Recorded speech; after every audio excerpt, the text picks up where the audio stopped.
Hello, everybody. We are live right now. I am admitting all participants in the waiting room in.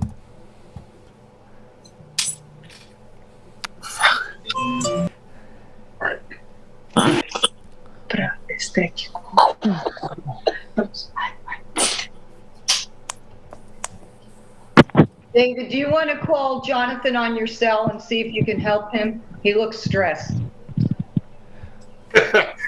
It's Okay, so we're having one more person, admitting them.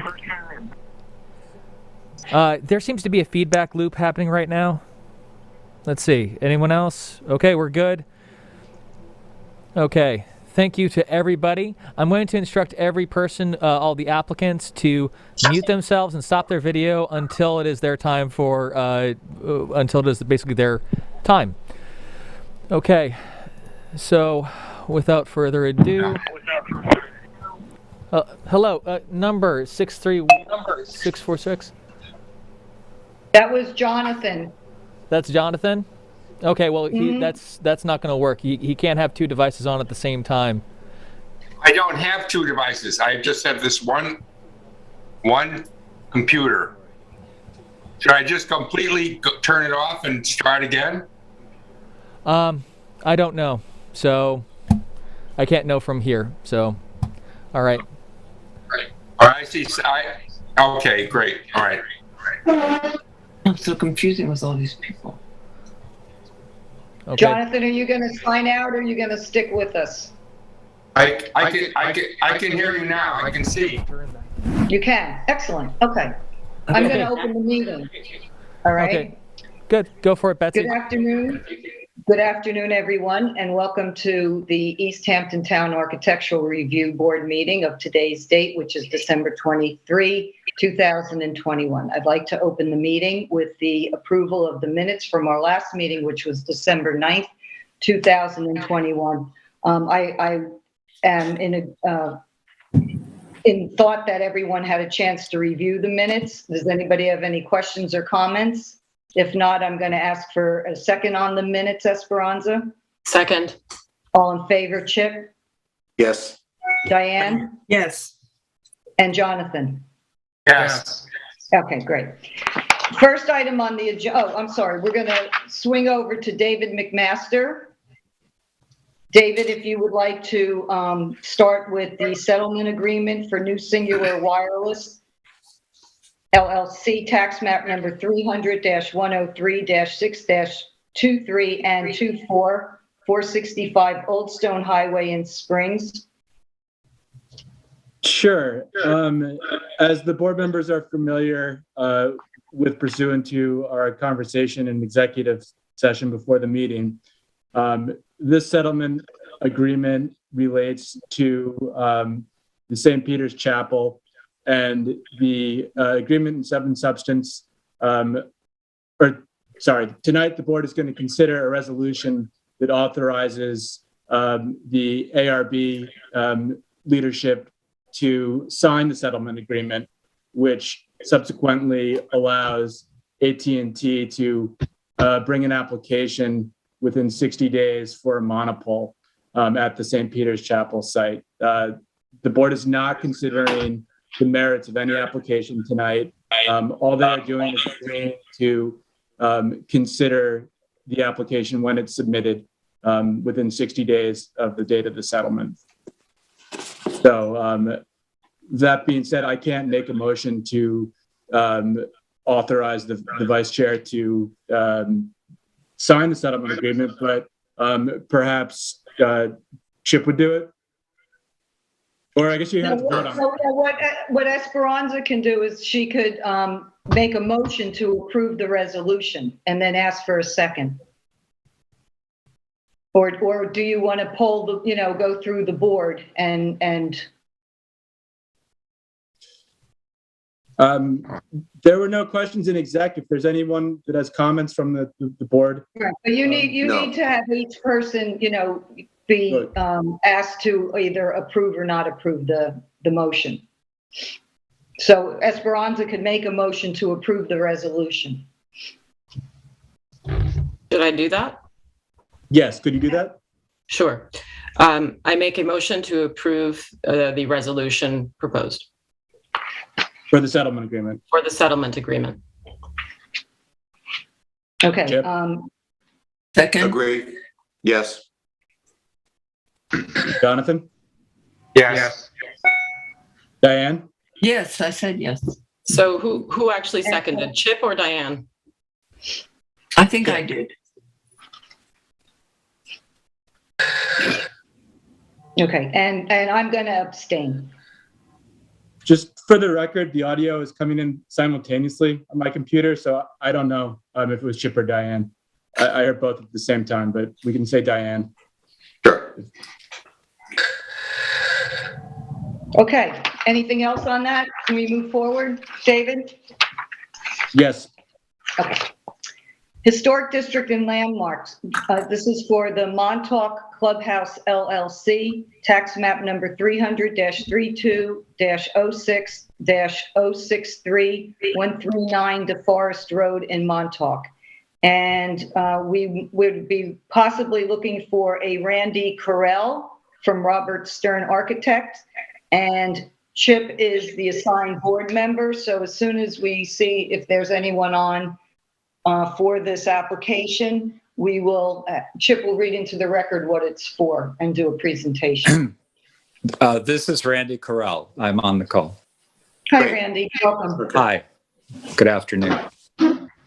So this is an application to reconstruct the clubhouse as a home in the fabled Montauk Association.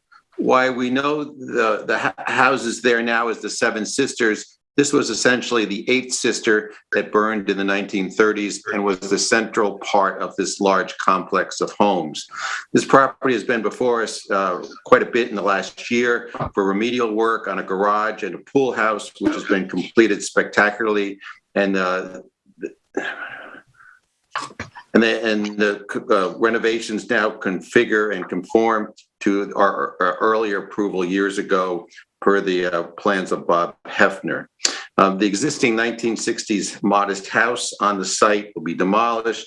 The new house is 2-story plus a basement and has a total square feet of 7,312 feet. As it is a reconstruction of the original building, the Historic District guidelines allow for this size structure, which would not normally be permitted in this location. I'm going to let Randy speak for a second and present the proposal, but I just want to say that this is an extraordinary win-win for the historic architecture in East Hampton town and as a testimony to the very essence of this board. Randy? Excuse me, did you mention the square footage? Did I miss that? Yes, 7,312 feet. Thank you very much. And Randy, I'm going to, excuse me, I'm going to ask Julie to put up the renderings that were submitted. We can start with the first one where it's the sort of site of the properties laid out. There you go. If you could blow that up a little bit, Julie. And Randy, if you want to speak to as Julie, sort of goes through page by page of what you submitted and anything you want to point out to the board, okay? Okay. I first want to point out that this project was before the board in 2017. And at that time, it was a larger proposal. The clubhouse was originally constructed in 1881 and then had additions in 1883 and 1885. So the 2017 proposal was to build out the full build with additions. Today's proposal that is before you is just to actually stay within the footprint of the 1881 original building. So this proposal sticks to that footprint and to the massing of that 1881 structure. I was involved in the 2017 proposal with Bob Hefner, and the south-facing part of the building was very well documented. The north wing which was the service wing, was less so. Basically, we knew the height and the hipped roof configuration, but not really all the window configuration.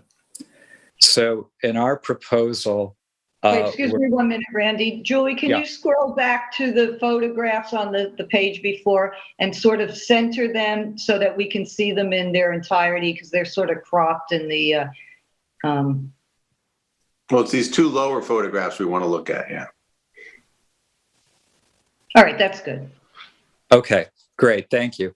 So the top left is the south-facing facade, which was well documented in terms of the dormers and the dormer windows and the roof height, chimney, and so forth.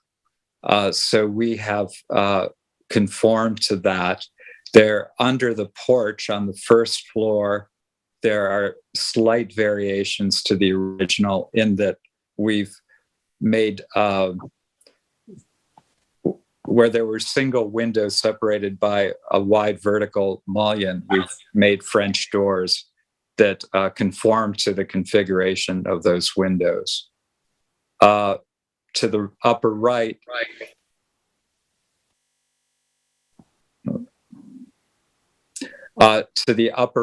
is the looking from the south east, and again, that's all conforming to the original. And then the lower two show the service wing mostly. The northeast view, we have added a porch. And that porch, you'll see in a later page, the details of it are based on the addition of 1885. At the northwest view, you see the wing again, the service wing, and what we call the rotunda, or that rounded porch. In the original building, it was all enclosed, which was actually kind of odd to my eye. McKim, and White from the same period, and you'll see in a later slide, did any number of these round porches, including one of the DeForest House in the Montauk Association, which is just 2 doors down. So if you could advance, that would be good. Can you talk to us about the materials? Oh, yes, sorry. So the house is mostly shingled, and it has originally the clubhouse had interesting shingle patterns, which we would replicate. The trim is painted this dark bottle green color, and then the base is brick, as was the original house or clubhouse, and the chimneys are that same. Excuse me, brick. Julie, can you stop right there, please? Thank you. Okay, so it's cedar shingles. The roof is cedar shingle, correct? Yes. And is the color green actually called bottleneck green? I think in the drawing we're calling it a dark olive green. Would you be able to submit the actual color chip for the records with the color name and the number, whether it's Benjamin Moore or whatever you're using? Yeah. And is that the only paint color that's going to be on the building, or is there trim color as well? No, the green is the trim color. Right. And then what type of surround is on the windows? Is it a black metal trim, or does it a green color as well? It's wood, green painted wood. Green painted wood, okay. But the frame of the window itself, I guess, is what I'm asking. Yeah, is wood. The sash would be painted wood as well. Okay, all right. Chip, do you have anything that you want to add to this? No, I mean, this would be a dream project for us to have completed because it basically restores mostly what was originally on the site. Right. Jonathan, any comments or questions for Randy or Chip? Can you hear me? Yep. Yes. All right. Yeah, I don't have too many comments. It sounds like looks like a wonderful project. Okay, Diane? I love it. Okay. And Esperanza? Yes, I find it very attractive and honors the association. I agree. And the only question I do have is that the buildings that were built by the previous owner, which is the pool house as well as the garage, I can't recall. Chip, do you remember what they ended up painting the trim color on those It's white. buildings? Is it white? No. Yeah, it was- no, there it are was a gray photos. color. There was like a gray, it's like a gray color, if I'm not mistaken. They If went you out scroll back, there are photos of what's there. existing now. Because I think originally, Randy and Chip, wasn't it white? And then we had a real problem with it. Not only did they have to reconstruct some of the, Yeah, here we go. Here we go. right. And then didn't they do some kind of gray color? And Yeah, they I think went the pool out. house has a taupey gray color and I don't know if the garage doors stayed white or Yes, did we. my recollection was they went out the day before our meeting because you called Brittany and told her that they needed to be painted the gray color she thought they were and they weren't. Do you recall that?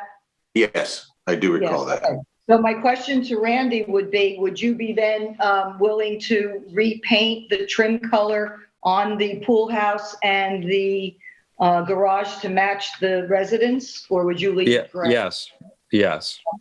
So that would need to be put into the record, that the trim Okay. color, anything painted on the pool house and the garage will match the dark olive green color that Randy's going to submit to the office for our records. I have no other comments. I was so impressed, Randy, when I saw this. I have to say, and you know, to Diane's, I love it. It made my heart sing. So Okay. Well, thank you. Thank you very much. It was a joy to work on this. Yeah, these, you know, what was originally proposed, you know, when they wanted to redo the pool house, we were so excited about it. And it was very disappointing that, you know, the project, you know, fell apart. But we're glad that you picked it up and that you did such a beautiful job bringing this back to life. So, Chip, if you want to move forward, we can. Sure. I make a motion to approve this project as presented with the stipulation that the trim, doors, windows on both the existing pool house and the existing garage be painted the same olive green trim color as will be on the new house. Could I just, I'm sorry, before you close that motion, I just wanted to comment, we didn't review any lighting, and is that something that we would need to do now? Yes, I think we should. Thank you, Esperanza. Was there a lighting plan submitted, Randy? No, the lighting hasn't been considered yet. Okay. So we could do one of Scott. excuse me? If I'll they're tell going you to what. consider it, it should be dark sky. Well, yes, and I'm sure that Randy knows that, correct, Randy? That it should be Yes. dark sky compliant, and based on what he's presented, I'm sure all of the fixtures will have a historic flair to them. I'm not one to like to approve something when the application isn't complete, so I think it's a matter of doing this if you would be in agreement and the board would be in agreement to table this, knowing that you've got such a favorable response, and you can come back to us for our next meeting, if you can get it to us in time, although we're getting really booked up, which is January 13th, and we can review the lighting plan. And this way, when you get your resolution, it's all together and you don't have to go through the process of doing a modification to the resolution with the lighting plan. Is that okay? And when you Yes. submit the lighting plan, then you can submit the paint color. Okay. All right, is there anything else we're missing? Thank you, Esperanza, for that. I think we were just all excited about how nice it was.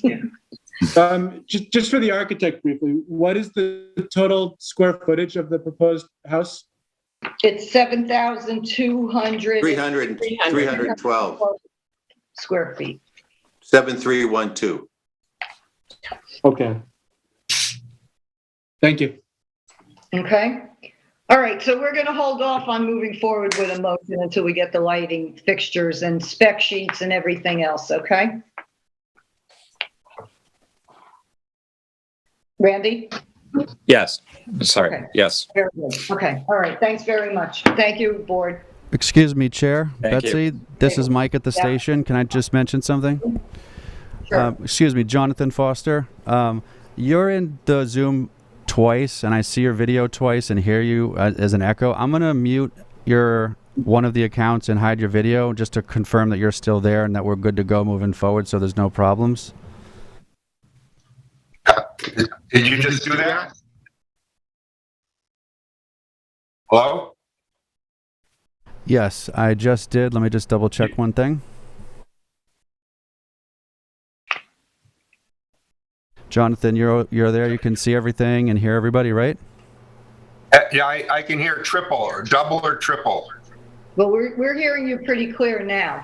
You had Okay. your video. You had two accounts, John, in the account, and at one point I saw your face twice, so I had to hide the video of one of them, and I killed the audio of it. Is everything okay right now for you? It's now double, still double. Listening. Just 1 second. Yeah.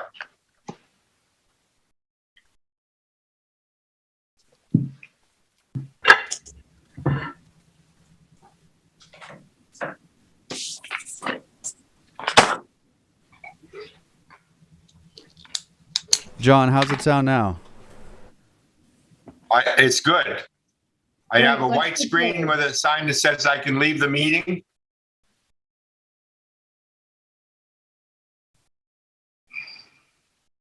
John, this is Jason here at LTV. It seems that, again, you have two devices that are in the meeting. That is why you're hearing an echo, because there's a slight delay between one and the other. So we had to put one of those devices in the waiting room because it was causing the artifact. Right. So what we will do now is I can either take this video that you currently have that we see of you, I can turn that off, or put that in the waiting room and let the other one in, and we can see from there. Does that sound like an amicable solution? Put this one in the waiting room because all I see is a white screen. I'm working on that. Okay. Thank you, Jason. Very welcome.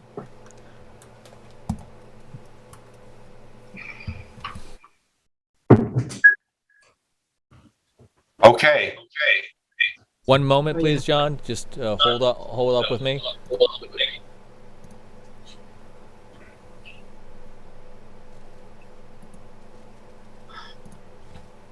Okay, John, where is your other? Are you unmuted? Are you good to go on your other screen? One was John Foster.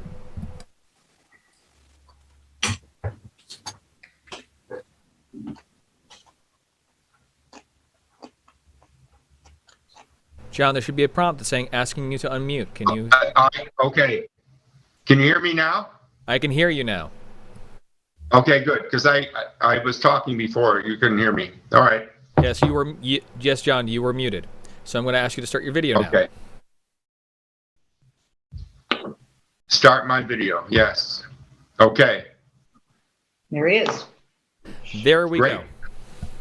Great, thank you, Jason, Mike, for doing that for us. Okay, this is under agricultural overlay, Hollywood Horizons Properties LLC, tax map number 300-200-3-40.1, 65 Beach Lane in Wainscott. And we would be looking for someone representing Hollywood Horizons. I don't have a name. Ron Franklin, possibly? I have that name. I'm going to prompt them to speak and to start their video. Okay, great.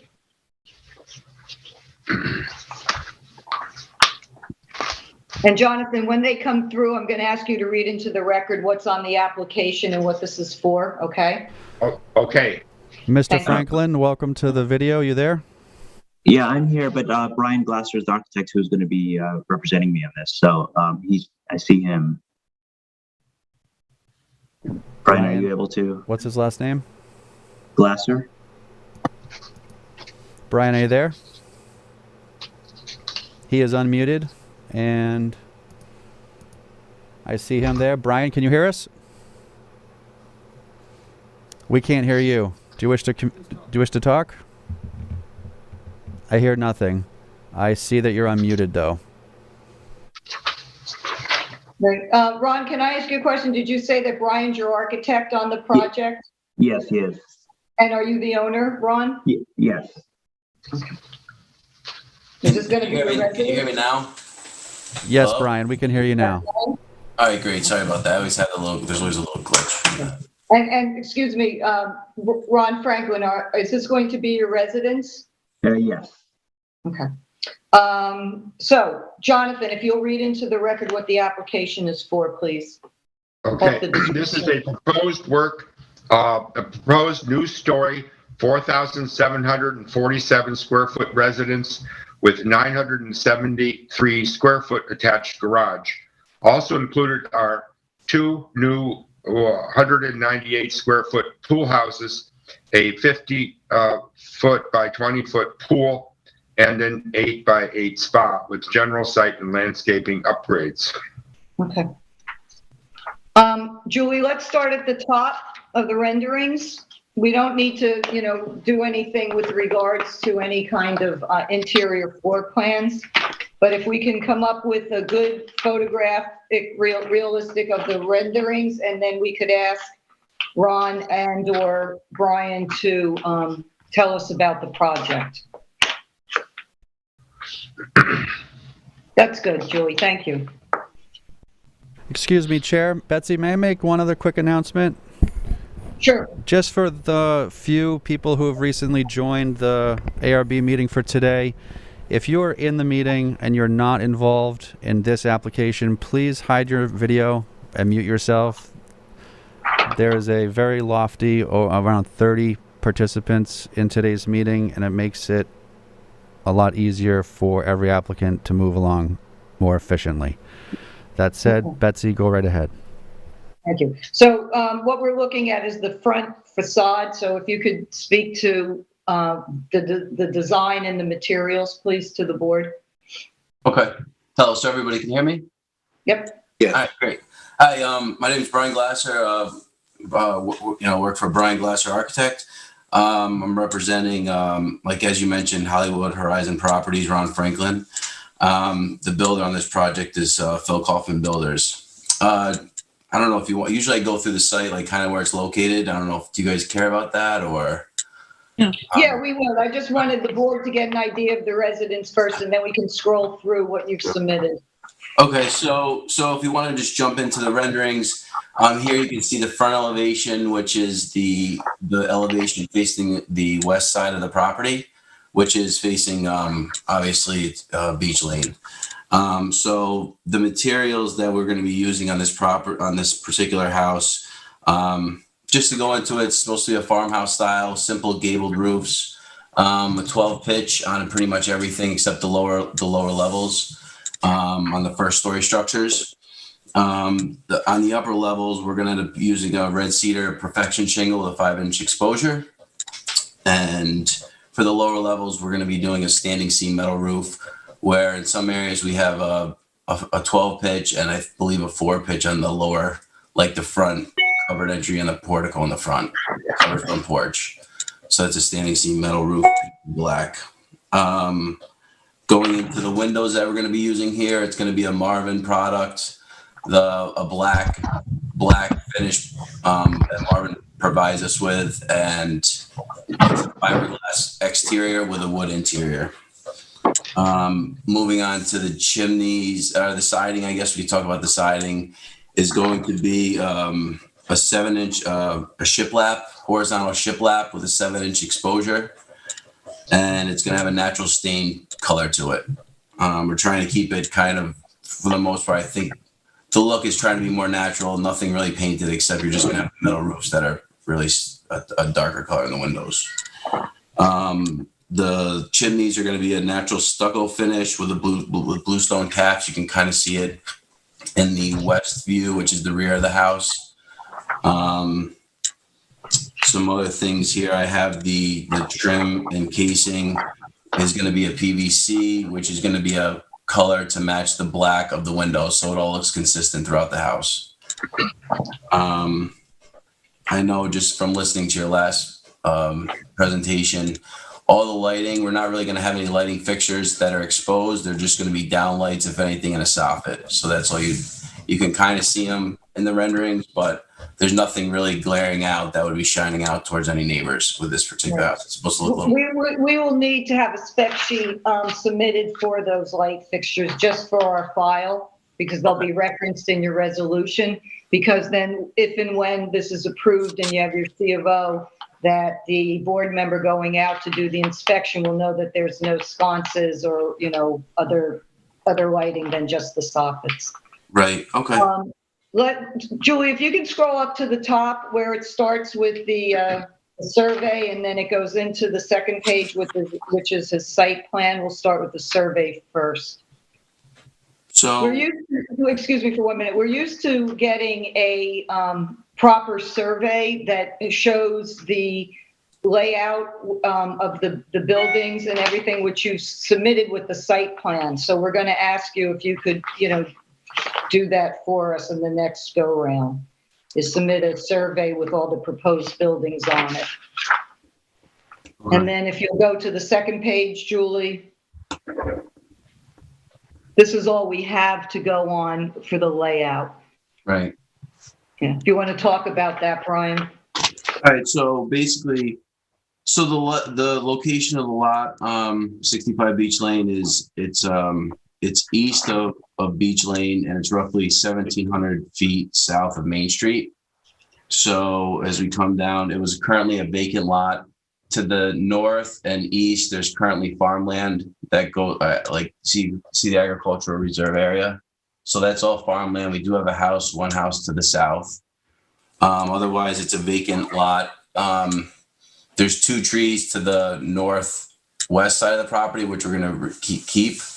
And we're going to be doing, all plantings. We don't have a landscape plan. I'm not sure if that's required, but we're planning on doing a landscape design for this. Is this property, this property is located on the west side of the street? East. No, east side. East side. East side, yes. Yeah. Yep. Okay, sorry about that. Yeah, it's okay. Yeah, so it's on the east side. It's surrounded by the agricultural reserve on the north, from the north and the east side. Mm-hmm. There is one lot number 2 just to the south that does have a house currently on it. So you're basically entering the site in the center. We have parking off to the side, and it wraps around to park. We're gonna have parking, the 3-car garage on the side, covered patios in the back, and the pool. This was from a subdivision, so we had to maintain the setbacks and requirements for that particular subdivision, which is a little different than East Hampton. What's the topography like? If you could speak to the topography of the lot. It's flat. Like it's flat. I forget the exact elevation. It's probably on the survey, but basically it's all farmland all the way around it. So it's just flat land. So that's pretty much it. And the garage is attached to the main residence through a walkway? Yes, there's a connected point, yes. All right. Julie, if you can scroll down past the renderings for the floor plan and go to the actual elevations. Let's just go back one. Let's start there. Jonathan, do you want to say anything about any of this while we're looking at these elevations?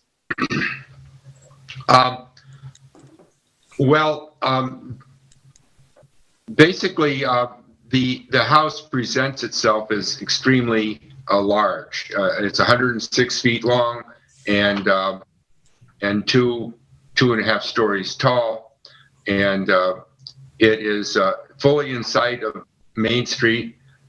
So anyone is there, looks down, and we'll see this house forever because the agricultural land around it is saved. the all of the houses on the street are basically cottage style, much lower housing, and it with the different materials, I think the contrasting nature of the siding, the windows, and the roofing, and so forth are make this look extremely chaotic. And then you are wedged right to the side setbacks.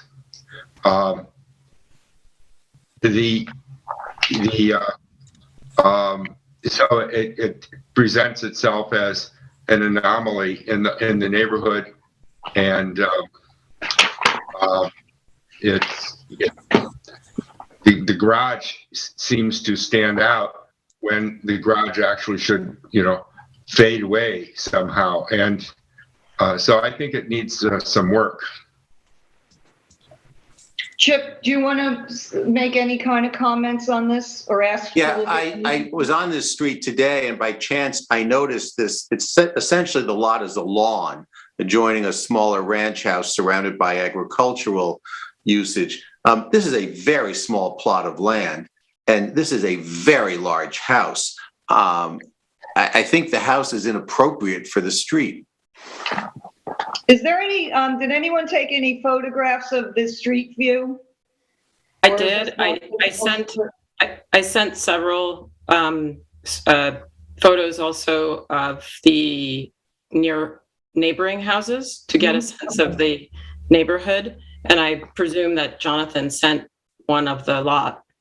I sent two of the lot, yeah. Julie, let's move over to their photographs real quick and go through this. Thank you.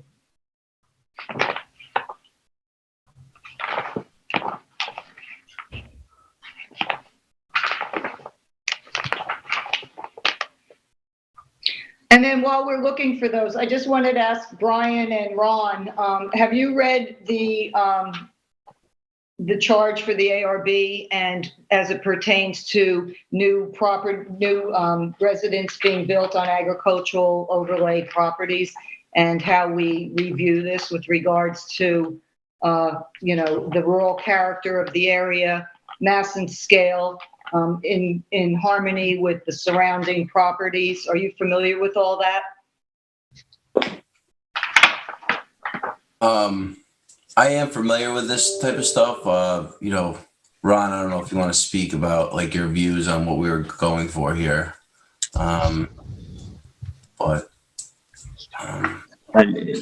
but I mean, I'm not sure how much I can add to that, but our goal here was to try and stay somewhat, close to what's in the neighborhood, but to note that there is, for example, a new house that was just built. It's actually being finished right now, just north of this property, with two big garages right in the front on the street, which is very different than what this would be. Also, when you said Main Street, is Main Street? I'm not sure if that's Main Street, but the one that Beach Lane is off of. It's the street that runs west to east north of your property. Got it. Okay. It's the only other street. Yeah. So I think as John was saying earlier, that you could see this from Main Street. You can't. This is actually probably about a half mile south of Main Street. So, and there are homes and farmland that are to the north of this. So nothing would be visible from Main Street, but this would be only visible, I think, once you get closer to the actual lot. I know that obviously at the base of Beach Lane is the big modern. I don't want to give my opinion on it, but that big modern house that's on the beach right there.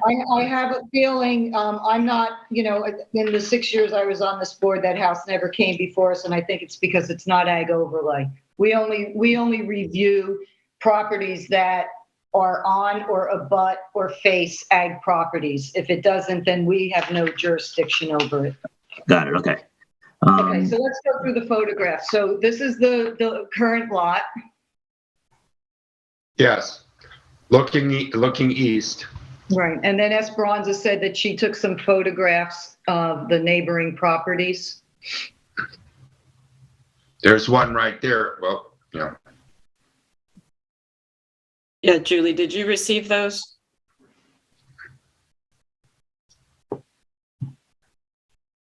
It would be helpful. I'm looking. Yeah, hold on. Okay. Give me a second. Because, I mean, primarily what we're looking at is what is really directly neighboring, even just right across the street. And as Betsy was saying, with this, the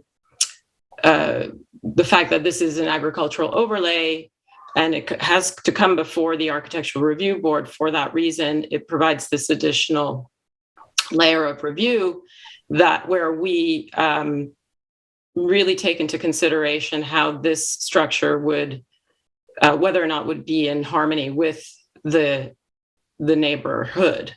So, which is an agrarian area. Which is very agrarian. I mean, yes, to what Mr. Franklin said just before, this is north of this property. It is all just farm field and one farmhouse. So Jonathan's point is probably not entirely untrue about it being visible from Main Street, where you have the landmark Conklin House, for instance, right at the head there. Mm-hmm.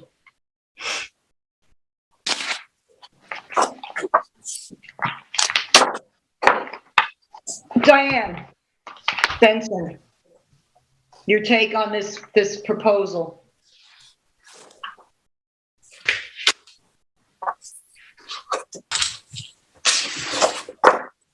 Diane, you're muted.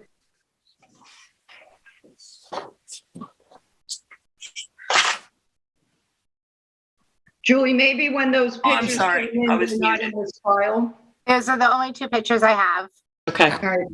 It's possible that maybe she uploaded them into another file, Esperanza. Yeah. Did you separate? Can you check your email to see if you identified them with what address? I did. That's what I was just doing. No worries. All right, Diane, in the meantime, sorry.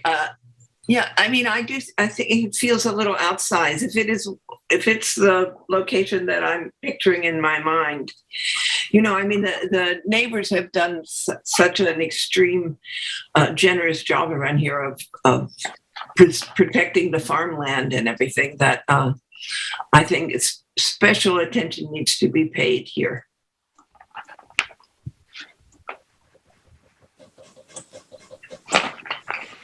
okay. Well, particularly, this house is going to sit right on the road, essentially. The house with the two garages to the north is far, far back on a much bigger lot, probably 2 or 3 times the size of this lot. And the garage, and there's no fences or gates on that property. So the garages are what blocks them from the street, but these are not comparable properties at all. Right. Well, and also to the point, that property is still under our review, and there's some outstanding issues with it as it pertains to the pergola and the garage doors and whatnot. I just wanted to let the applicant know that isn't, 100% done.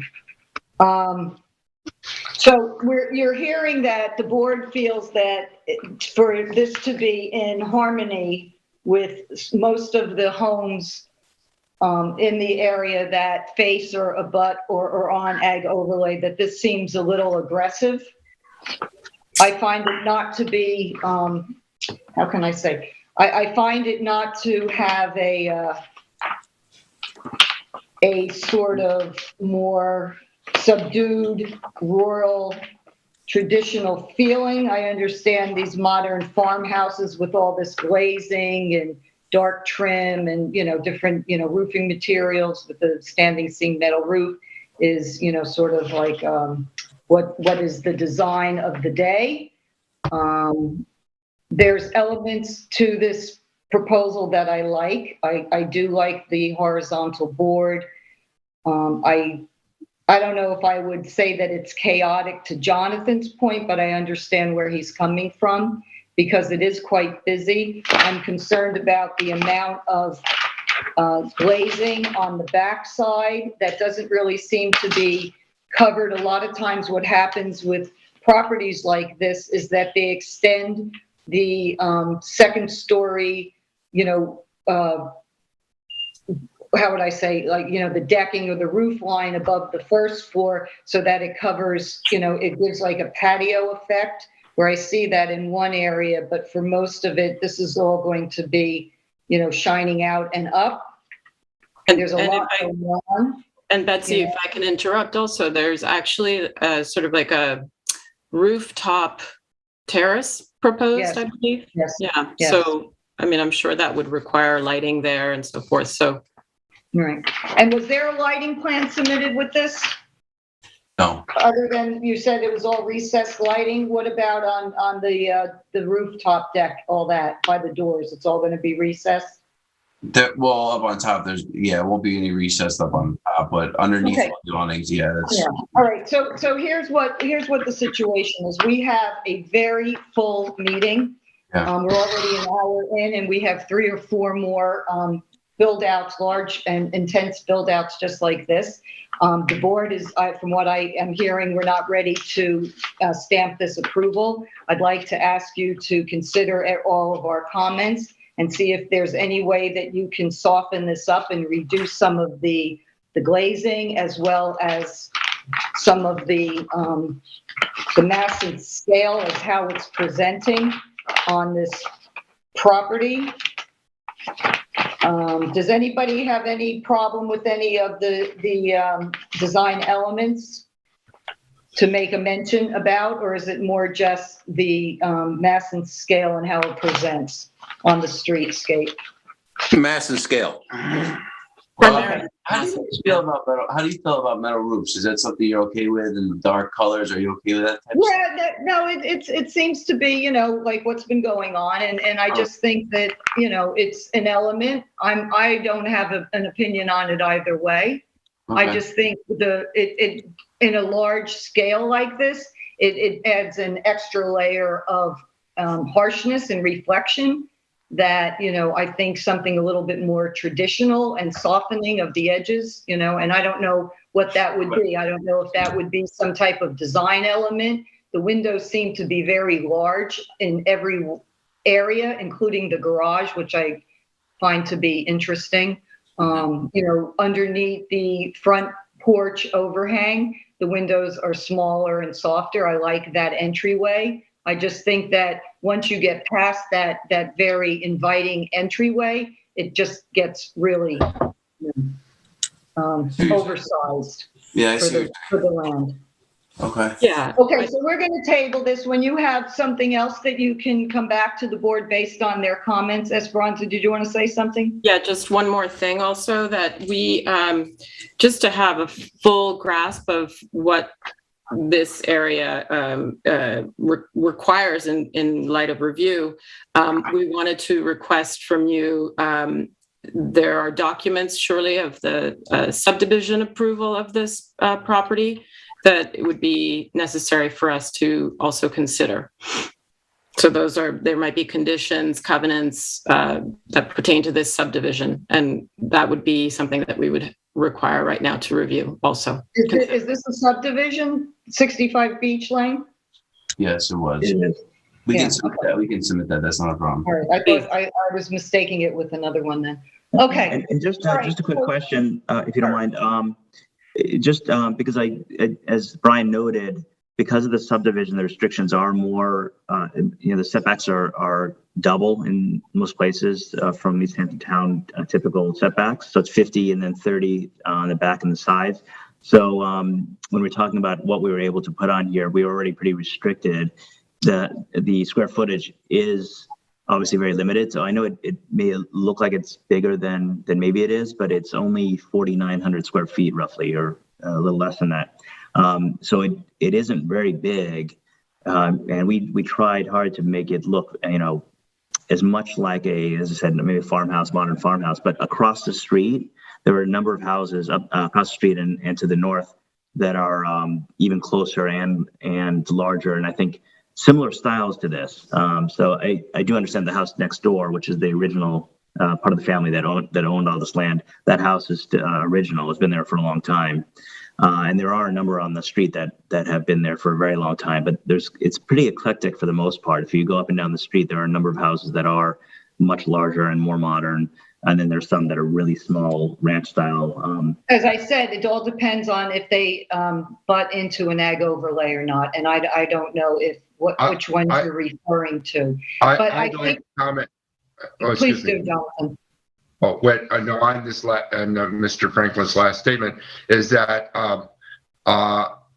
you can, if you treat this like a historic district, which is kind of in the sense it will be because of its overlaying agricultural overlay has a historic quality to it. You can have a modern house that will fit in here if it has the scale and sizes of a house that would normally fit on the street. So it's not a matter of modernism; it's a matter of scale and approach to the whole thing.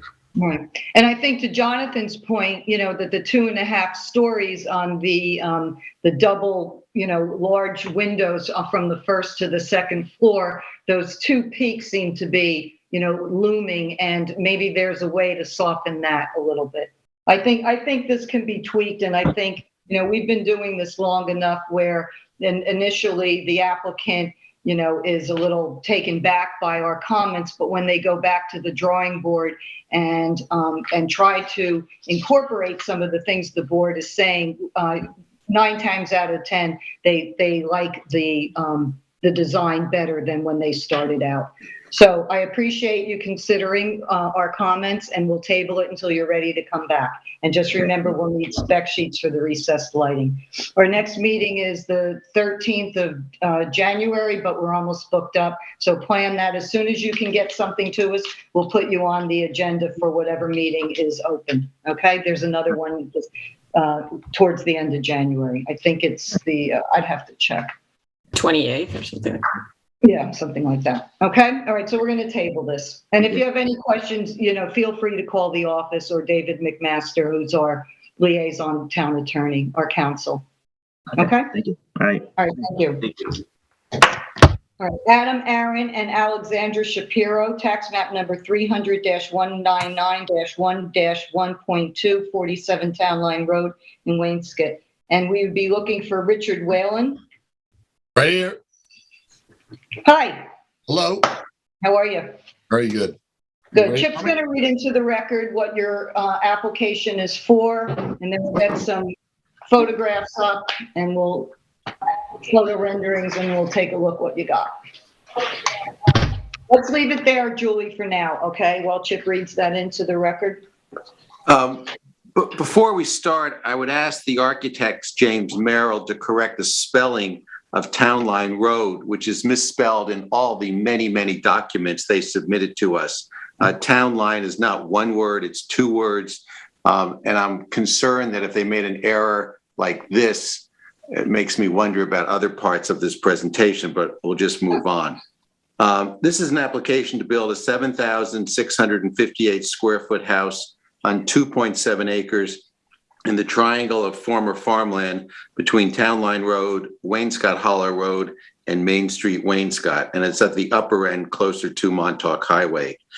This property is accessed by a tortuous narrow lane off Town Line Road, and the lane ends at the front of this property where the driveway makes that curve, and that's where the lane ends. There's no cul-de-sac. There's no room for fire trucks. There's no room for anything. This property is one of the last properties in the Orchard at Wainscott subdivision, and it has sweeping views to the east, northeast, and southeast as it looks down onto Wainscott Hollow Road. I'd ask the applicant to do the presentation on the house. Okay, thank you. Let me start. Richard Whalen, I'm the attorney for the applicant. I will let the architect, of course, as you just mentioned, is James Merrill Architects, and LaGuardia Design is also involved in the project. But let me just start things off. First of all, very interesting to listen to that discussion that you just had in the prior application. That was a lot in the Babinski farm, or a lot that was carved out of the Babinski farm on Beach Lane. That was a 35,000 square foot lot.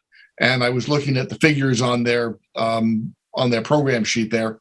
it looks like the house itself is around on that Horizon Estates, whatever it was around 4,500 square feet, and their total building coverage, including their three-car garage and their pool house and so forth, was around 5,900 square feet. So bear that in mind. That was a 35,000 square foot lot, less than a 1 acre lot, right on the road. Richard, I'm gonna ask you to speak to your application. Okay, so our application, again, I'll let the architects deal with the details here. We are, as just noted in the introduction, we're around 7,600 square feet. This is a lot in the former Strong family farm that was subdivided as the map of the Orchard at Wainscott in around 1983. I think it is the last vacant lot in that subdivision. As the speaker noted, it's 2.7 acres. It has frontage on Wainscott Hollow Road, but it cannot use Wainscott Hollow Road for access. As you see on the survey there on the map, there's an agricultural easement over the easterly, let's say 45% or 50% of the lot. Our access does come in on a common driveway to the north. That was approved by the planning board of the subdivision. That's our access. The house is around 7,600 square feet. I think if you look at neighboring lots and their sizes, you will agree that in terms of mass and scale, this is a very, very suitable house, I think, for a 2.7 acre lot. I do want to mention there was a letter submitted today by Susan Harder addressing lighting issues concerning the property. The Susan, who I presume most of you would know, is kind of an expert in the field of dark sky. However, Richard, if anything was submitted today, the board did not receive it, and we did not have an opportunity to review it. Okay, so let me just summarize. We could look at that for the next meeting on this project. All right, so I'll just summarize it very quickly. Okay. Susan addressed the exterior lighting on the property, which she found in her view to be compliant with dark sky standards. And she also addressed the type of window glass that is used. She describes it in the letter, but the glass used in the windows is such as to diminish or reduce the glare from interior lighting. So I would suggest you look at that letter, but to the extent that lighting issues come into play, I think that letter strongly favors our application. So with that, I would ask that the someone from James Merrill, I think that probably would be Miles, perhaps wants to address the design. I'd like to introduce myself. Hello.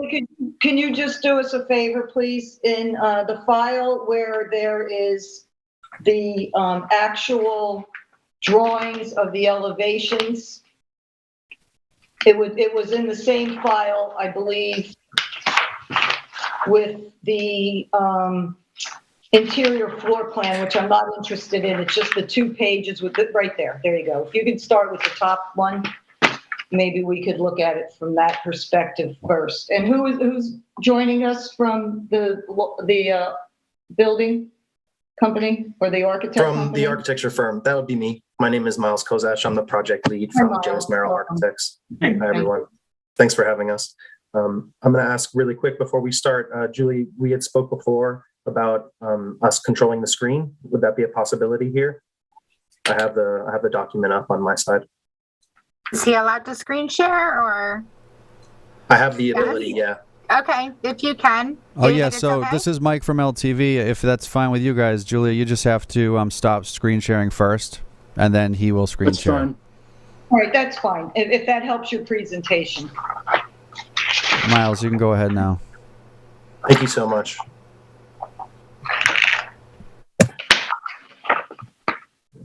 Richard Whalen, I think, did a really good job just explaining sort of the general feel of what we're trying to get out of the site. I can speak to the architecture. The relationship of the house to the surrounding area was really important to us. We wanted to pay respect to the barn vernacular. You'll see in the coming images that the shapes of the house and the materials chosen were chosen specifically to fit in with an agricultural setting. The naturally weathering materials is very common in Wainscott with the houses that are. Miles, if you're operating the board, can you bring us to those images instead of this written page? Yeah. So we wanted to start with the landscape. We have LaGuardia Design who Okay, has, what we'd like to do is have you start with the house. We don't have a lot of time tonight Understood. to spend an hour on this. We need to get a gist of what you're presenting, and then we'll move forward from that. Okay. Okay? Yeah, absolutely. We can do that for Thank you. The sheet you'll see here is a building materials overview. We're using a red cedar shingle roof with 5.5-inch exposure, which is very common in this area. We also plan to use both horizontal and vertical boards, which will weather over time. And in addition to the siding, the windows will also be made from wood. Now, there are two companies that we're currently looking at, Duratherm and Dynamic Windows. They make a window that does not need to be painted, and it has no visible metal pieces. That was a big part of the choice for us. You'll see this little swatch at the bottom shows board form concrete. This is going to be exposed in very few places, a couple walls that retain some of the plantings that were designed by LaGuardia.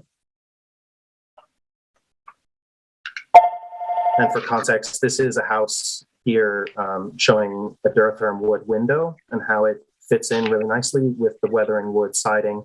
This is a house that's also south of the highway, not far away. I just have one question while we're on this material board. The way that the materials are presenting in the, and thank you for this nicely prepared proposal. The way that the materials are presenting on this page, and then when you start to go through the photorealistic renderings of the house, on the property with all the accessory structures, it looks more white. So are we talking about this more rich red shingle, or is this going to, at some point present like a very soft off-white grayish color? The nice thing about red cedar is that it weathers in a sort of silvery tone. It's called red cedar. It never really looks red, but that's the idea. I understand that. Okay, so basically it is going to soften to look similar to what the color realistic renderings show. Correct. Okay. And may I ask a quick question about the landscape? It was crucial. It was a crucial part of our design in this project because of the agriculture overlay. Would you like us to start there or continue? I'd like to focus on the house. The landscaping can always come after. Sure. So let's do that. These are the exterior elevations showing an almost entirely wood facade and an entirely wood roof. We have a little bit of stucco for the chimney that's proposed, and the only metal on the project is this crown that's a sort of protective element of the top of the chimney. I'd be happy to go back to these also because I think these are a really good reference. But in our experience, we think that these 3D renderings can really help give a better feel of the house and sitting on the site especially. So this first image is a key of all of the renderings that we took. You see it goes from 1 to 7, and we tried our best to show the house from all angles. This is a street rendering from the north. What you see here is the dashed house behind the existing vegetation buffer, which is to remain. This is another view from the street, from the southern side of the property. You can see here that the house is almost entirely obscured, and you can only really catch the top of the second floor volume, which was designed specifically to appear like a barn from Wainscott Hollow. This is standing a bit closer from the actual ag overlay reserve. We have some really nice plantings here that are existing, and we plan to keep the entire reserve untouched. The view neighboring reserve from the south, which is unoccupied. There's currently a horse paddock fence, and this is not a public view. It's a private view that is only seen by the house across the other side of this agricultural overlay. This is a view looking back to the house from the rear of the property, closer to Town Line Road. You see here what Mrs. Petrosky was saying. The materials look more weathered here, a little more realistic sun glare. The idea is not necessarily to have the house be so light, but to weather naturally. So that silver tone will be a little bit darker than it appears in real life. So Miles, we're looking at the tennis court to the left. I was going to ask, is that the tennis court or the pool? Yeah, we have a tennis court here. We're proposing to have it sunken in the ground to minimize its effect on the site. And then we have a short hedge, about 4 or 5 feet, that blocks the view from all the neighbors. Okay. Is there anything else before I open it up to the board with questions? Yeah, we have a lighting plan that we'd like to share. Okay. Go quickly through these last images. This is an open air arbor, all wood, unfinished, untreated, perfect for outdoors. This is an aerial shot. It looks like it's white. How could it be untreated, unfinished? Yeah, these images came out quite light. I think that's an effect of the computer rendering. This would also be made out of cedar. So the idea is to have it weather in a sort of neutral dark silver, and then the sun would hit it in different ways. Okay. Just 2 more images. This last one. That's a good image. Yeah, you get a sense of exactly what's happening. Yes. So you're sort of just behind you, probably 50, 60 feet onto the ground is Town Line Road, and you're seeing from above this hill down to Wainscott Harbor. One of the most unique parts of this site is that where the house is located is naturally above grade from Wainscott Hollow, and there's this expansive vegetation buffer that really is the agricultural overlay that provides a really thick, dense barrier for light, sound, and visuals of the house from Wainscott Harbor to the house. Can you go back, Miles, excuse me, go back. Can you explain to me what that large swath of dark green is between the house and the tennis court right there? Sure, this is existing lawn. So it would likely be sod. It's really the only place where the family has to throw the ball around and play catch. We wanted to preserve the entire ag overlay, which Richard said is essentially 45% of the site. So this is the only area, small area of true lawn, so to speak. Okay. Chip, what's your take on this? Well, I mean, the idea that we're looking at a farm kind of situation is ironic to me. This area is now chock-a-block full of new homes, one right next to the other. And we just recently talked about the one to the right of this that's under construction. So, this farm stuff doesn't make any sense to me. It's a suburban development with a big house in it, and it has views to the east. So, there's not much worth. It doesn't make a lot of sense to agonize over this because this is not a farm situation at all. It's a suburban development, and this is the last house in the development. Mm-hmm. And Esperanza, was there something that you wanted to mention about the subdivision and the covenants? Yeah, again, we will need, we'd like to request the subdivision approval for this to consider, whatever the conditions, covenants, restrictions. If there was a homeowner association proposed, we would need to have that in order to continue reviewing this as well. Okay. Jonathan? Is Jonathan with us? Diane?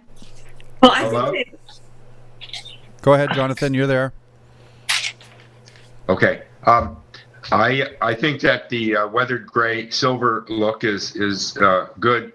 If you said you were using red cedar, I think, but it's really white cedar that's going to turn gray like that. Red cedar is affected by the sun and water and turns blotchy. Do you have any comments on the design?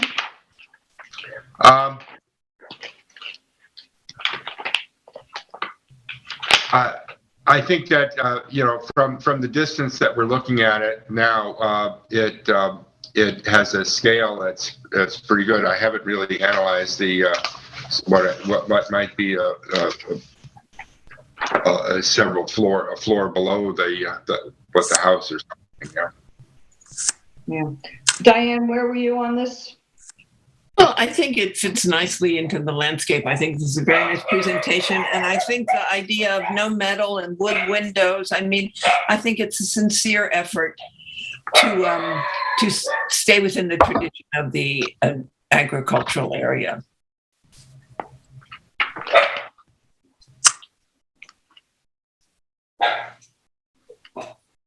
I think this particular picture and the one prior to it that's during the day I find it misleading, actually. I don't think it would look that low, frankly, given the size of this house, which is not dissimilar to the one that's being built across the street or diagonally across just north of here, which is about the same size, 2-story.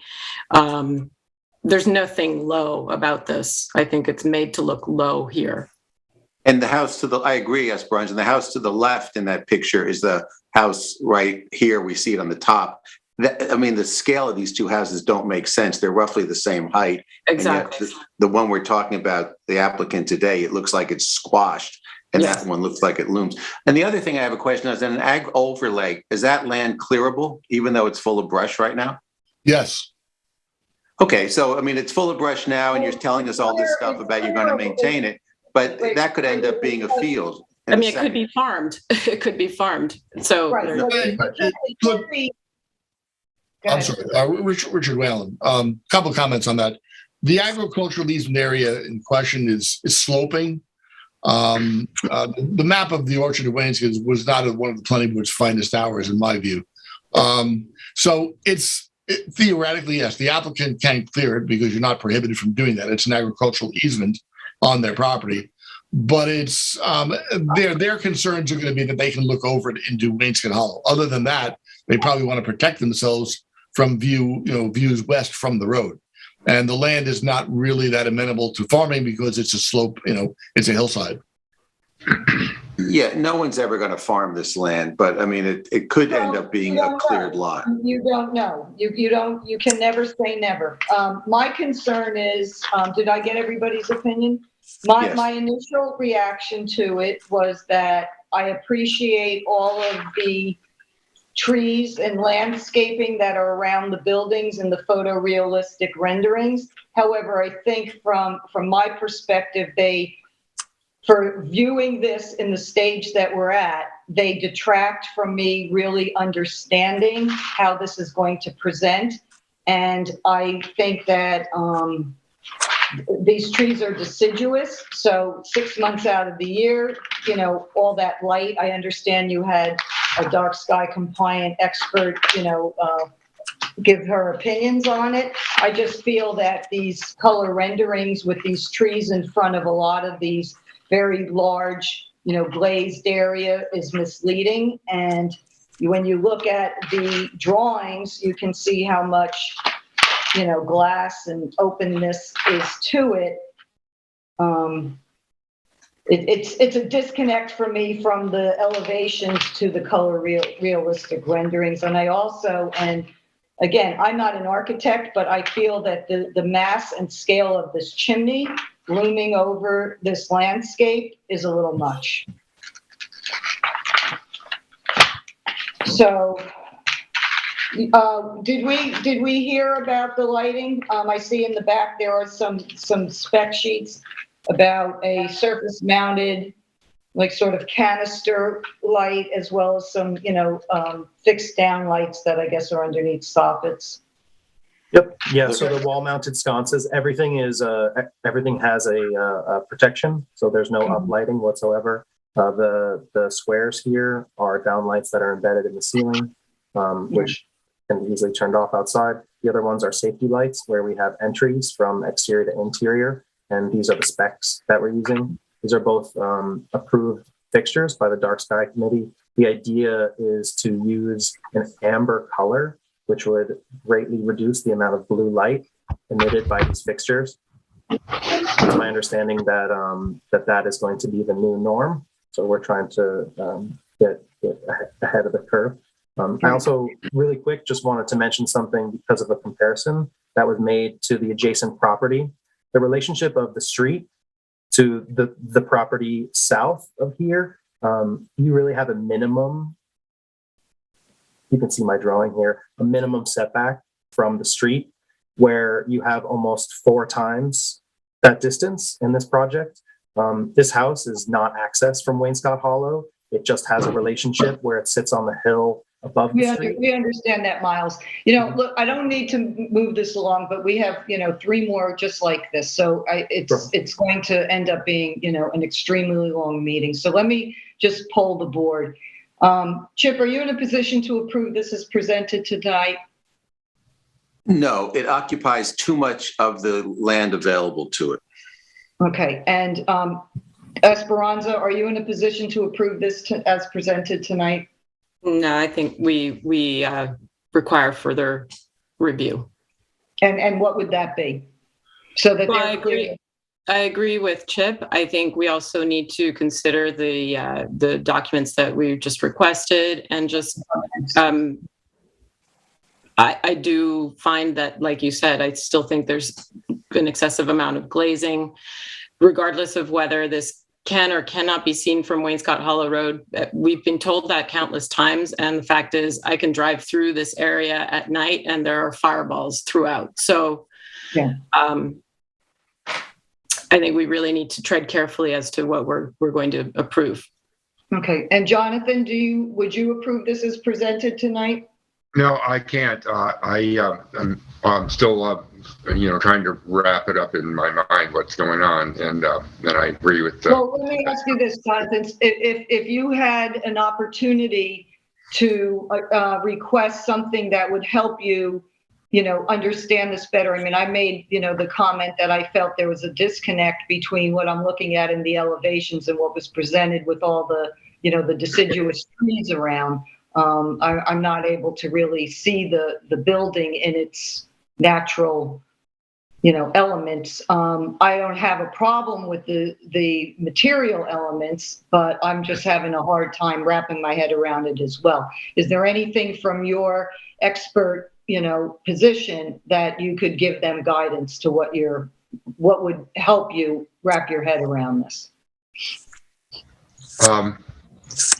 I think that maybe a section through the site would be an appropriate thing to, and then it would get the building. We'd see what's going on in the building and the slope, relationship to the road, and so forth. And what would that be, Jonathan? I'm sorry. A section through the site, from one road to the other, from Wainscott Hollow Road up to the property line on the west. So that would give us a relationship of that house, the height of the house, and the slope going down to Wainscott Hollow Road. Okay, Miles, does that make sense to you? Yeah, can I give a quick overview just so I can confirm everything? It sounds like we didn't hear from Diane. We haven't heard from Diane. I haven't heard from Diane, and I don't really want to get into, I'm fine. I agree with everybody. Okay. So we can wrap this up, Miles, for a few minutes if you'd like. Other than that, Great. We're going to table this until you can come back with the paperwork for the covenants on the subdivision and take some of our concerns into consideration so we can review this again for you. Okay. Yeah, So we'll submit the subdivision materials. Thank you, Richard. Okay, go ahead, Miles. So it sounds like other than the actual paper documentation that we're looking forward to sharing, the glazing and the size of the house, if we can reduce those and come back with our next proposal, that the board may be open to approving a project like that. Right. I just don't really, I see one overhang off of for an outdoor, and again, I'm having a hard time, with the way that the renderings are. I see like one covered patio, and I don't see very much else in these photorealistic renderings. Well, no, there's another one there. Again, because I'm looking at 05 yard view rendering from rear yard. So I can't really get a feel for this house because I'm looking at a tennis court. So if you could give us something that we could really visualize this a lot better, I think that would be helpful, as well as take those other comments into consideration. Okay, so we'll table this. You have any And questions? Betsy, with Yes. the coloring being correct, this house cannot be white, though it appears white in all these renderings. Well, that's why I brought it up. So, Yeah. yeah, okay. So if you have any questions, please feel free to reach out to the office or to David McMaster. Okay, Great. thank Thank you you. so much for your time. Thank you. We're going to move on to Eves Estelle, tax map number 300-202-1-4.1, 163 Town Line Road in Wainscott, and that would be James Hunneford that we're looking for. Hi And then there. Diane, is that James? My name's Stephen. I'm appearing on Stephen. behalf of James Hunneford. Stephen, what's your last name for the record? Fish, and that's spelled Fish. Fish. I think so. Thank you. Okay, Diane, can you read into the record what this is for, please? Yes, certainly. This is for an addition of an office to an existing library on the existing deck and a bathroom addition on this same existing deck. I want to say that this is a very modest 215 square foot addition to a very sensitive house that sits naturally on the property on a beautiful park-like 8 acres. That it's at the end of Town Line Road on the ocean. It's I feel that everything that has been done on this property is absolutely appropriate and respectful of the environment, of the neighbors, of every consideration of taste and mass and scale. You can see that the entire property is beautifully, it isn't manicured whatsoever. It looks like a park in France. It's beautiful. Okay. Excuse me, Diane. Julie, can you please pull up Diane's pictures so we can see what she's referencing? I'm sorry, Dan, I didn't mean to interrupt you. No, that's good. We're looking at I have pictures of the house, which you can see it's a very modest house. It's very, it fits very naturally in the, I don't see the pictures. I don't either. Julie, are you with us? She is. She's looking. I said two sets of pictures. One set of 3 or 4 pictures of the house, and another 3 or 4 pictures of the beautiful property. Okay, that's the house. And what they're proposing, this modest 215 square feet, will basically fill in this area with this sort of empty corner.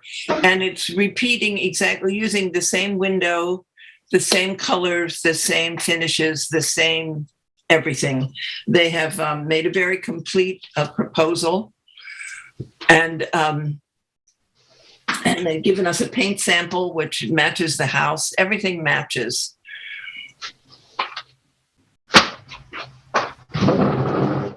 That's it. The pool is entirely hidden and behind a fence, behind a hedge, and then behind that are the tennis courts. You don't see anything. It's a surprise, a real surprise when you enter on this 8-acre property. How nice. Beautifully it's been conceived and maintained. Great. Okay. And Julie, can you show us, remember in our preview meeting, we put the 2 renderings that they submitted side by side where we can see what's existing and then what the proposed exterior addition looks like so we can move this forward, please.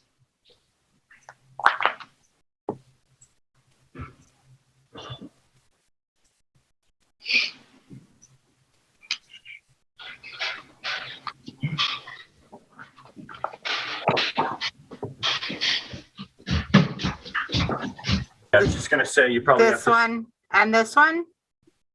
Well, they can't see right now.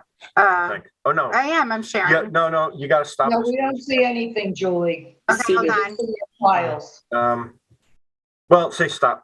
I know it's tough to get the little mouse over it, but that should be fine. You could click on this. Okay. Yeah, okay. So now, you have it open, right? So what is this? That's a survey. Okay, so that's not it. So it was those others. Yeah, that one. So now if you go back to. O2 and So where's my Zoom? There you go. So how come everything seems to be coming up over here all of a sudden? Somebody gave you switches around. It's kind of a pain. And he's trying out the bottoms, you know, to see That's what you want. works better. So, yeah, we did that. Somebody needs to be muted. Share. And click on that. Share. And your screen share. There we go. So where Okay, there you go. There you have to go. move your. Now I have That's to move this rendering. back. Yeah, if you want to be See, able to this see. is what I'm having trouble Yeah, with. it gets. Am it I takes some- muted? Oh, sorry. Yeah, no, Yeah. you're not. And that's fine. We don't mind you not being muted. We just want to get moving with this, if possible. Okay, so that's the There you existing go. house. It's Right. there now, and you see the existing house and where they're planning to fill it in with 215 square feet only. That's cool. Okay. Does anybody have any questions for Stephen or for Diane on this addition? I think it's a home run. Jonathan? Yeah, Jonathan? there's no balcony or anything else like that. It's just an addition. Yes, of an it's enclosed very room. simple. It's All right, very I well think done. we can move this forward. Yeah. Diane? Okay, then I would like to make a motion to accept this application as presented. Thank you. Can I get a second on that, Chip? That's how she. All in favor, Esperanza? Aye. And Betsy, aye. Okay, great. Thank you, Stephen. Thank you guys so much. I would say it for it. Sure, guess can pretty much guess things. But when it happens when you're in these seats. Michael, can you find out who this Joseph O'Connell is that's speaking while we're Yes. talking? Sure. Just 1 second, please. I just muted them. You can move on to the next item. Okay, I just got to send David a text. Real quick. Yeah, if I could just make a quick announcement. Anyone that's not actively engaged in a conversation with the board, please mute yourself and hide your video. Thank you.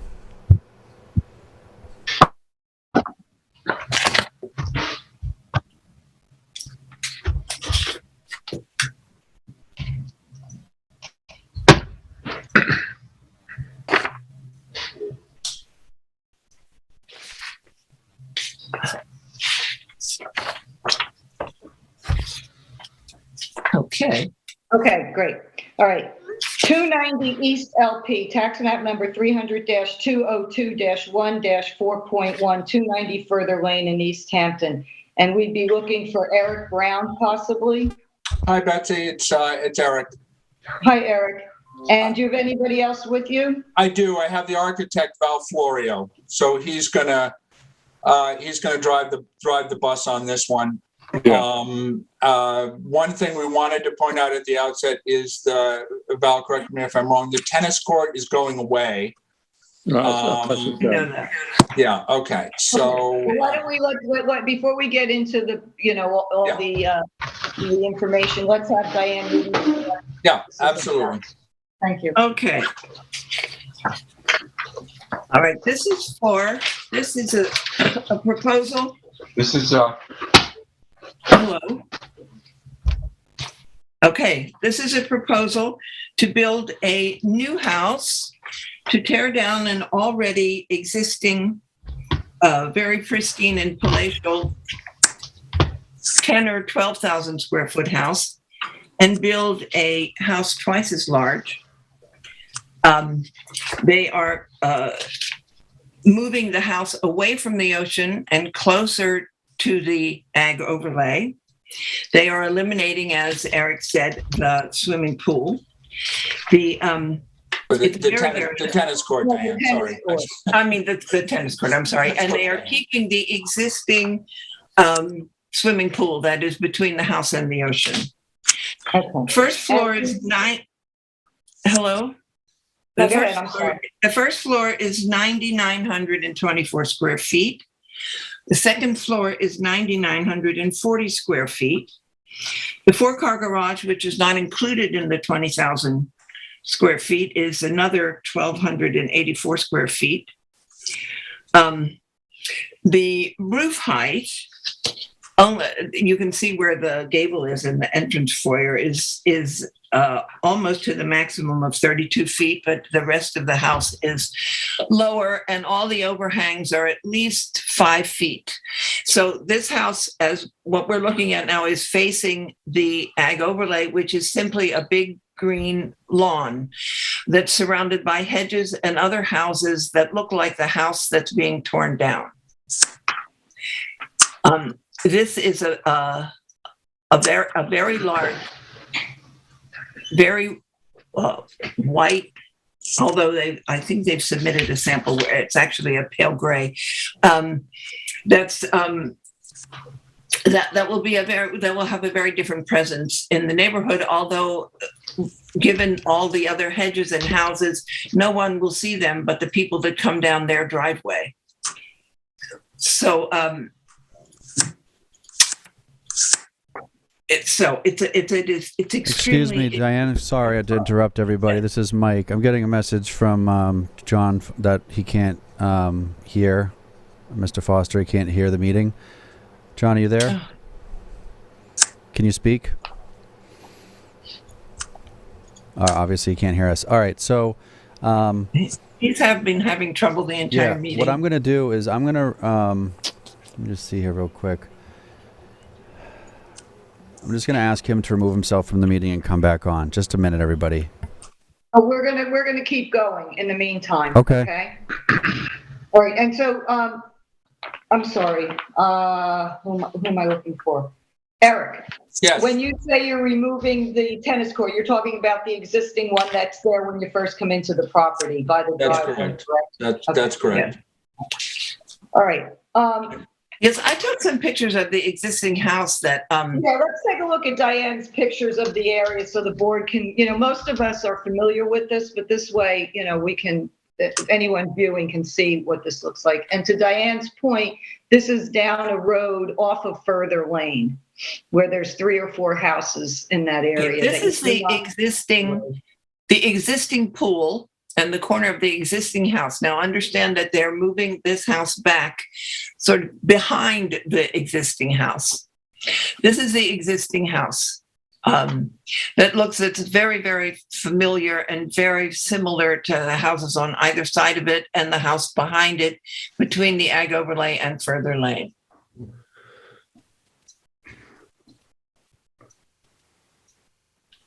And this is the house from the Ag Overlay looking at the front of the existing house.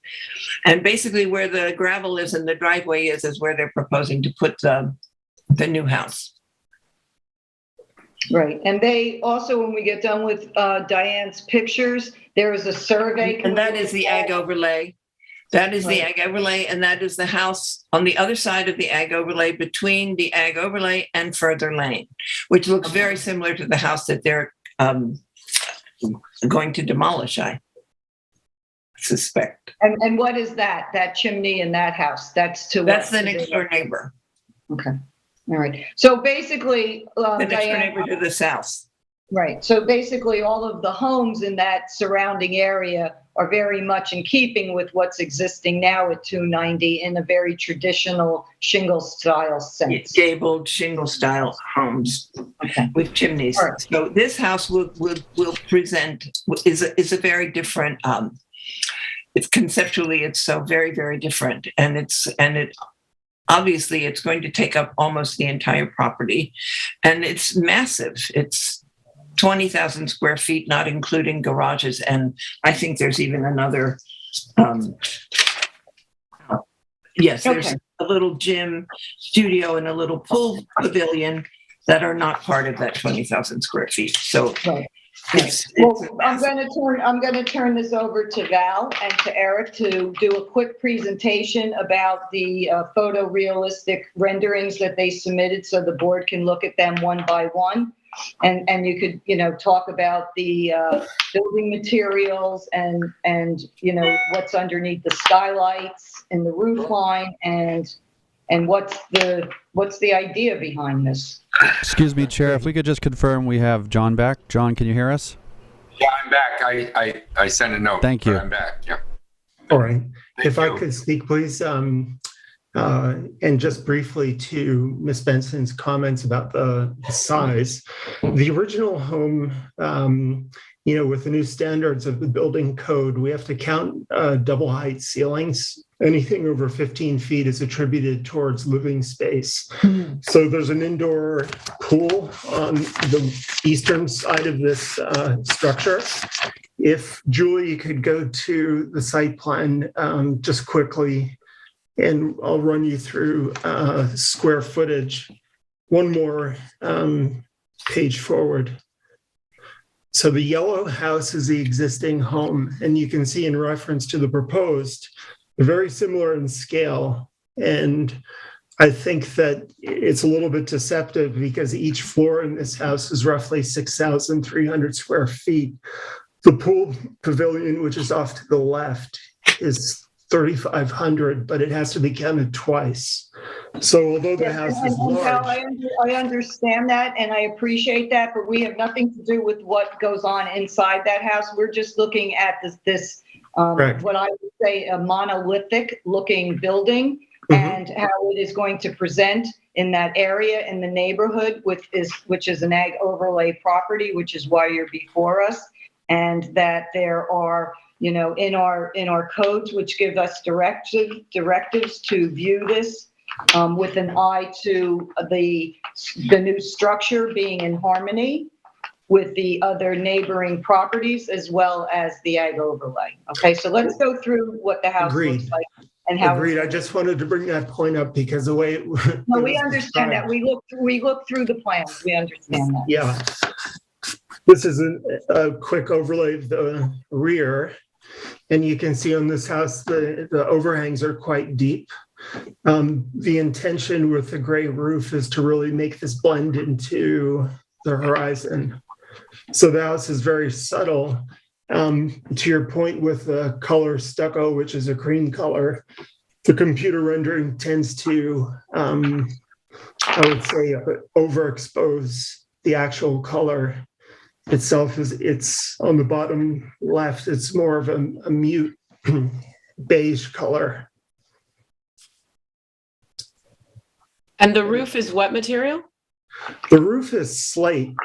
And if anyone's familiar with the Parish Art Museum, the intent is for this house is to really disappear into the horizon. You know, it's, as you noted, it's different from the other homes. However, this is something more, I'd say, in keeping with the harmony of the site. It's a oceanfront property, and with the relocation of the proposed house, it's 75 feet to the north, so it cannot be seen from the ocean.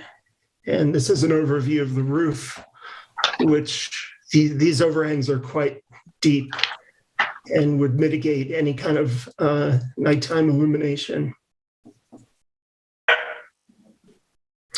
So that, where the cursor had been, that's the indoor pool. And this is something which would not necessarily be in use at nighttime. The last page, Julie, if you'll scroll down to 110, shows the architectural board drawings for the north and the south elevations. They're actual drawings, not the renderings. Keep going. So with the three different materials, we have a stone in the center. It's a Jerusalem stone, sort of a light gray limestone. And the rest of the house is a soft, it's a cream colored stucco. And then you have a predominantly gray roof line to the house, which again, with these overhangs, you've got about 18 feet to the eave. So it's really mitigating the amount of glass surface. Julie, I'm looking at, maybe we have a different set of renderings, but the one that I'm looking at, the last page is more like a drawing where the roof is dark. It looks like this. Can you see? It's the last page on the packet.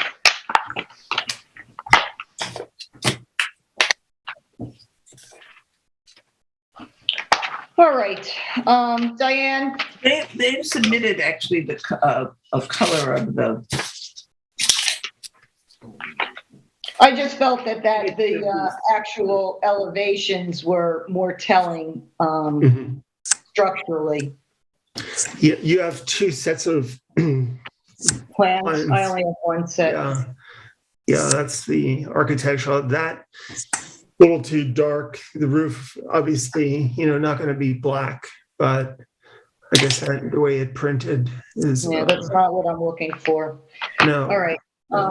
Okay, so Diane, what's your take on this? Because we don't want to just, keep. Oh, okay.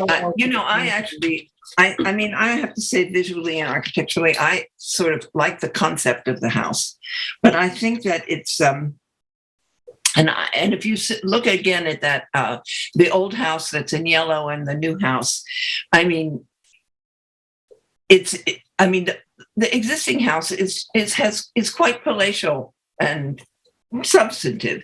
This house is almost twice as big, even though I understand about the ceiling height and everything.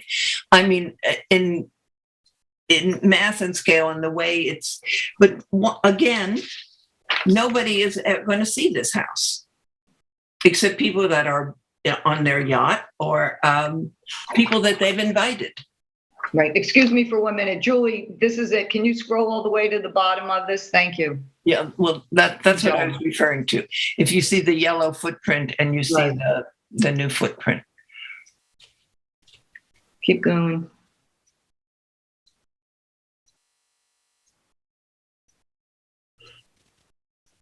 Yeah, we had this before.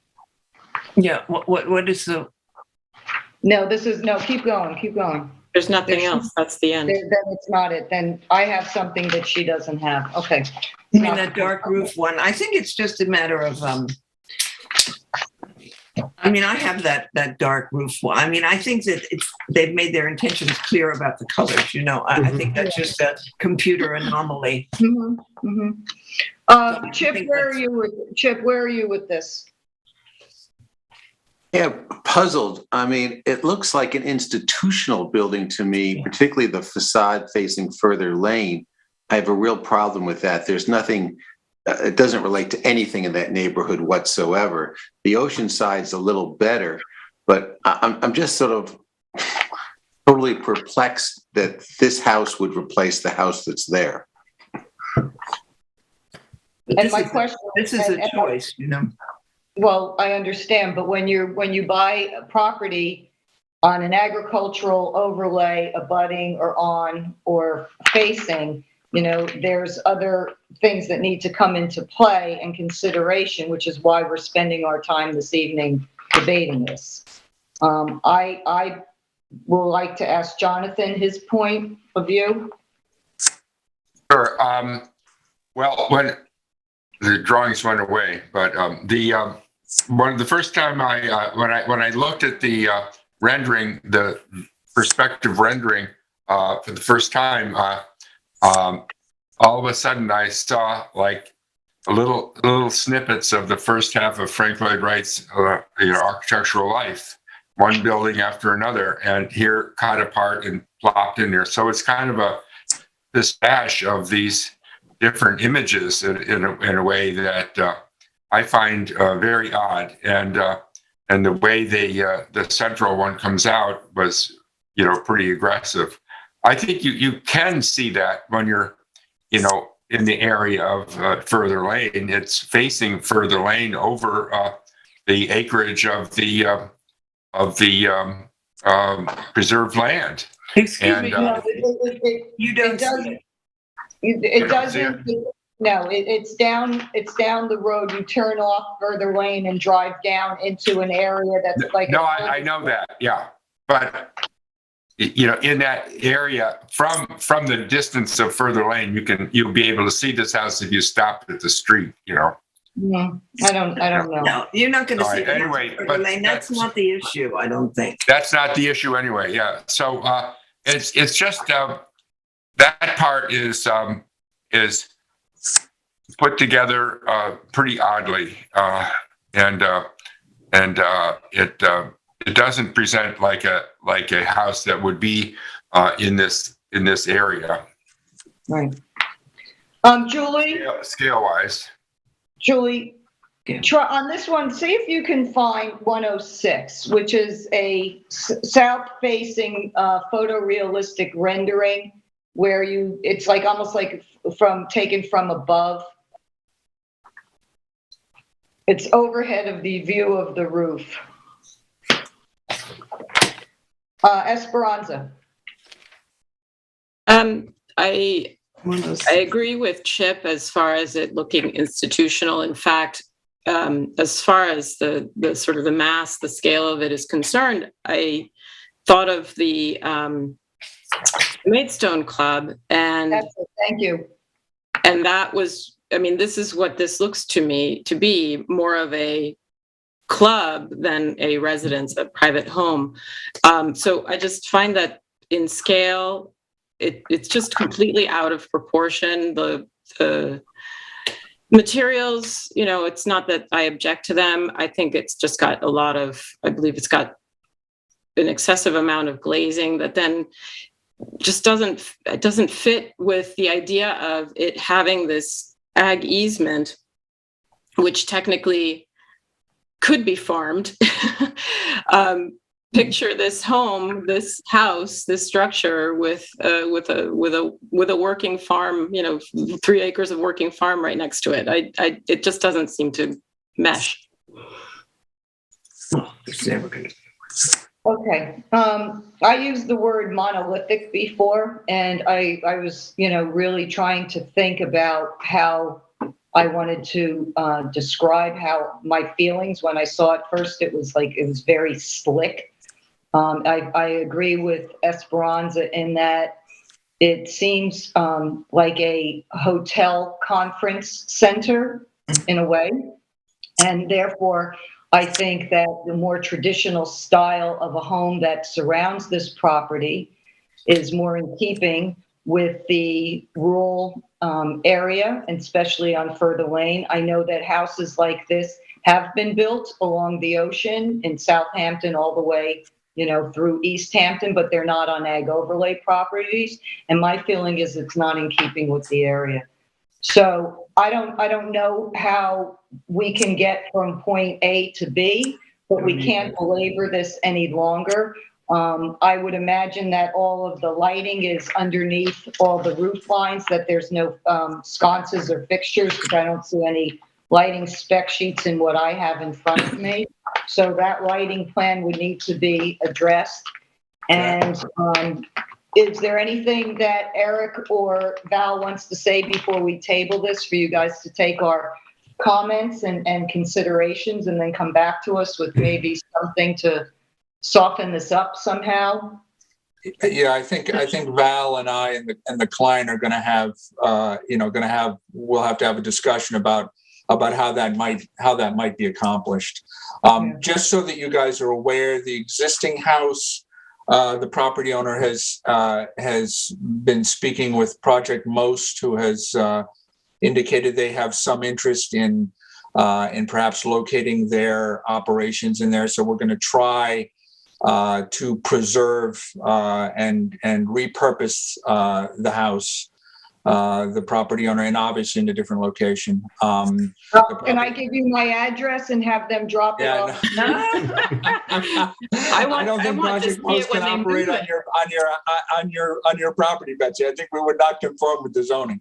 But so we're looking at doing that.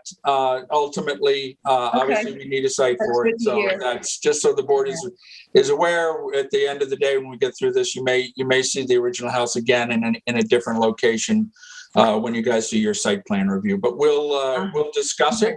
Val, is there anything you wanted to say? Can I just, Eric, excuse me, I don't mean to interrupt. Of course, maybe there's a way of softening this so it doesn't feel like such a big white elephant. Like maybe the roof becomes a little bit of a darker shade versus, you know what I'm saying? And it's not so like, east to west taking over the property. I know we want their indoor pool, but maybe that indoor pool area becomes a little bit smaller, just something to get this to where we're where we would be more agreeable to. Okay. Okay. All right. So we'll look to Thank solve you very much. We're going to table this, and as soon as you're ready to come back, submit all your drawings and Right. lighting. Yeah. Okay. Yeah. All right. Have a nice holiday. Thank you very much. Thank you. Thank you very much. Val, give me a call, okay? Thanks, guys. Have a good night. Thank you. You too. Good job, board.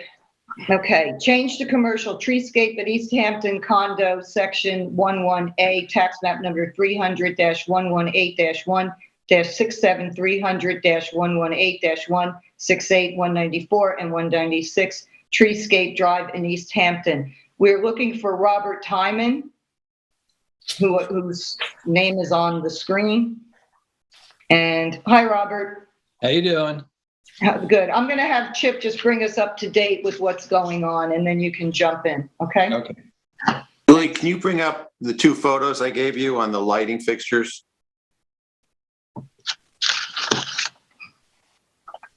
As she does that, I'll just, this should be very simple and straightforward. This application for a C of O was before us at our last meeting. We approved the exterior renovation to this 12-unit cluster of townhomes with one outstanding issue, which was the exterior lighting, and we felt it wasn't dark sky compliant. There are 24 exterior lights that have been on these. They're just added to these buildings, front and back, for the 12 units. So each unit has 2 lights. The applicant has come up with an elegant solution, which is dark sky compliant, essentially a sleeve, a black sleeve that you see in this light fixture that slides up into the fixture and points the light straight down, as you see on the 1A sign. I took these 2 photos at dusk, so you get a really real sense of what it would look like. I think it's an elegant solution to the issue at hand, and I see no reason not to move forward and have these adapters installed on all 24 fixtures. Bob, do you want to say anything? No, I think I agree with everything you said. Okay. Julie, can we see the spec sheet so the board can actually see what this shield looks like? It looks pretty good in the fixture, Robert. It's essentially the black cup, the upside down black cup. Yeah. Yeah, it's very simple. Yeah. So while Julie's looking for that, I think this is, there might be a little bit of housekeeping that we want to do, Chip and Robert, with regards to the modification, and I'll explain that once we get past the lighting. If you're in agreement with it, because we talked about it at the preview meeting with the staff, how to get this so that Robert has an easy time getting his C of Os when needed.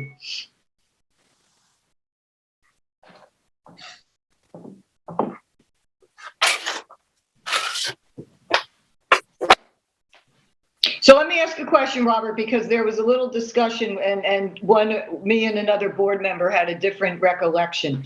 On 194, how many light fixtures do you own for that one building that's finished?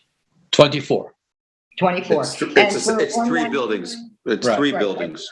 3 buildings, but it's all of 194. And then Yes. for 196, do you own light fixtures for it as well?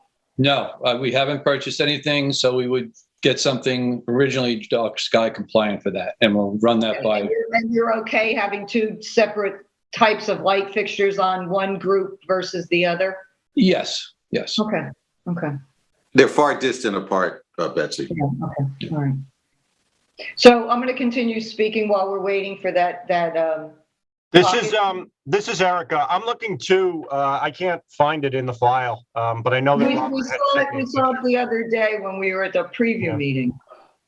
Yeah, I'm. No, you know what? It's possible it wasn't uploaded. Is it possible? Because we saw, Julie, you handed it to me. Wait, hold on. This. Well, that's good enough, Betsy. That's it. That's it. So it has like a little hinge that clasps on and it goes over. I just think it wasn't uploaded. Okay. So Yeah, Julie, I'm going to put this in my file that goes back to you. Okay. And I'll just mark it for Treescape. Okay. So is everybody okay with that? Yes. Solution? All right.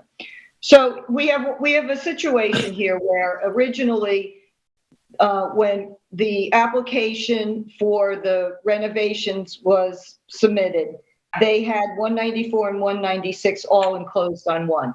The 194 is done and ready to go, and if we approve this solution to the non-dark sky compliant light fixtures that are there, the 24 of them, then what we'd like to do, if it's okay with Robert, is to make a modification to your original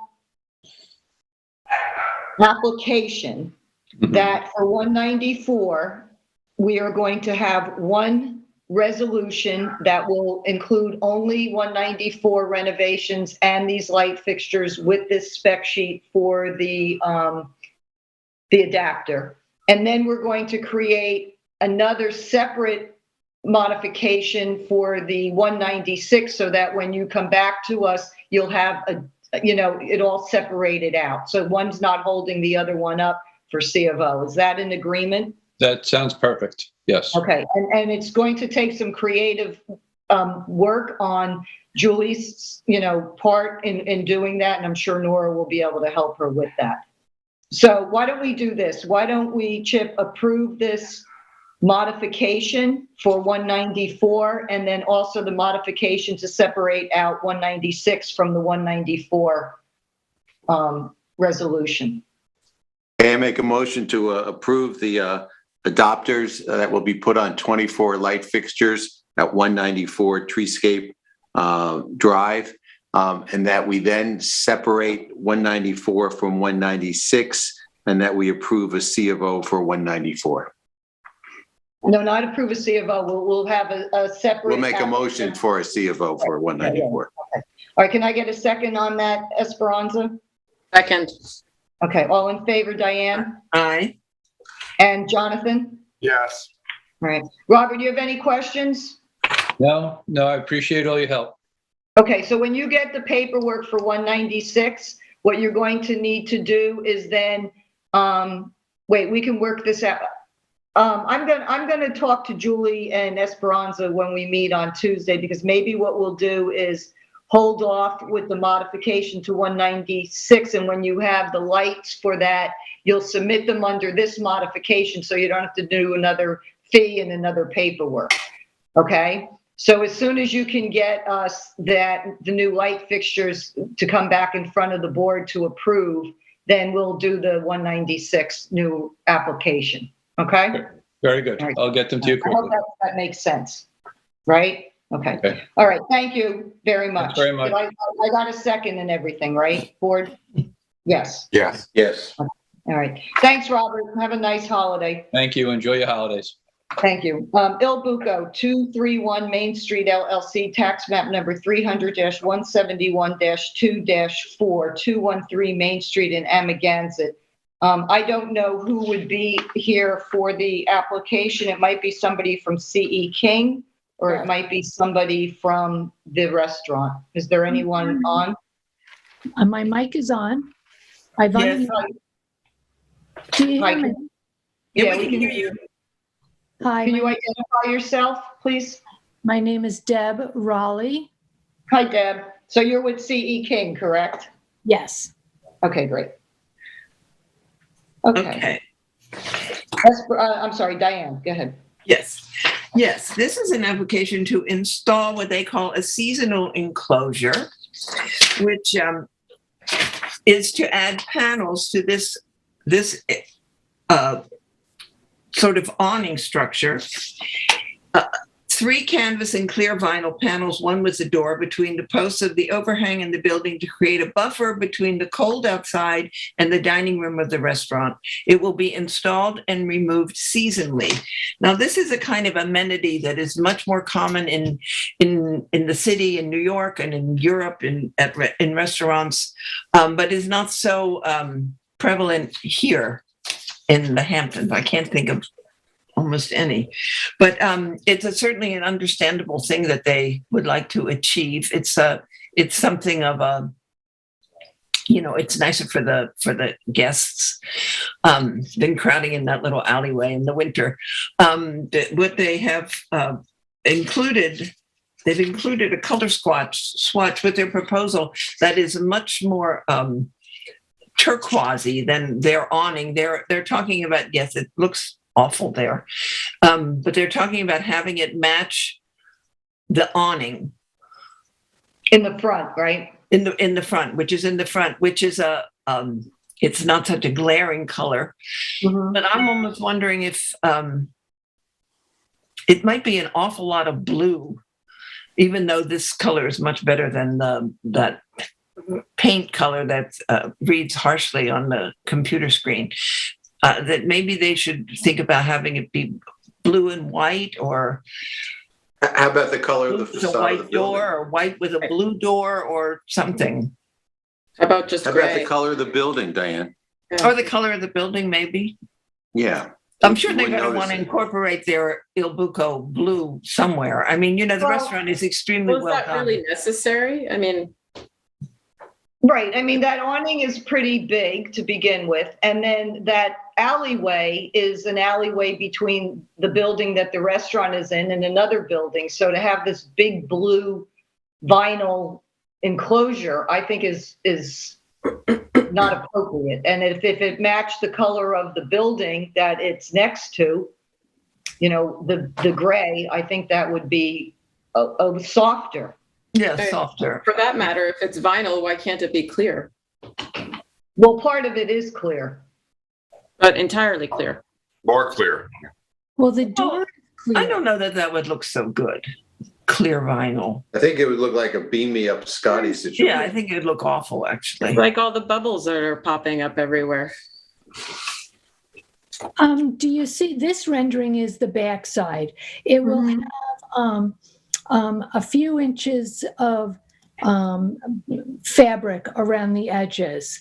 Now, and you saw on the door is clear. So you would still be seeing straight through as you are in this picture. Now you would see the bottom of the back panel. But is it that you think maybe you want a window in that 2 foot where each of those panels, when you're look this side, each panel is 2 feet wide. Mm-hmm. So do you want a window in the sides, not just the door, if they want to stay with their color? Well, actually, I thought that it had been considered already and has some harmony with the way the panels of the windows are in the front of the restaurant. I don't know what you mean by that. Well, can you go back to my pictures of viewing the restaurant from across the street and where Julie? See, I mean, it seems to me that I thought that the relationship of the doorway in the vinyl structure is going to match the proportions of the windows in the front of the restaurant. Yeah, I understand what you're saying. I just think that the turquoise is way too much for that small area. Yeah, I would not vote for that at all. Diane makes an excellent point, though, Betsy. Then, sorry to interrupt you, but then why not use that as a reference, which is whatever the frame, I think there may be metal.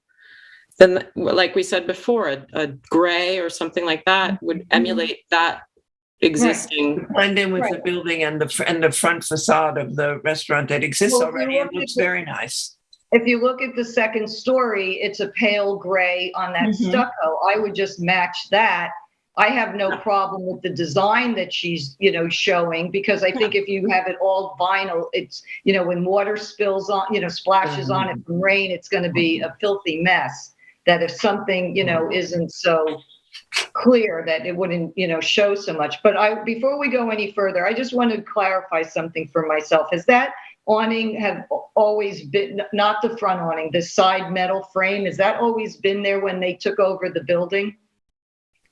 Or did they, erect that, Il Buco? It doesn't look new. Betsy, remember we confirmed that it was existing with this. Yeah, it certainly doesn't look new. Okay, all right. I just wanted to make sure. Okay.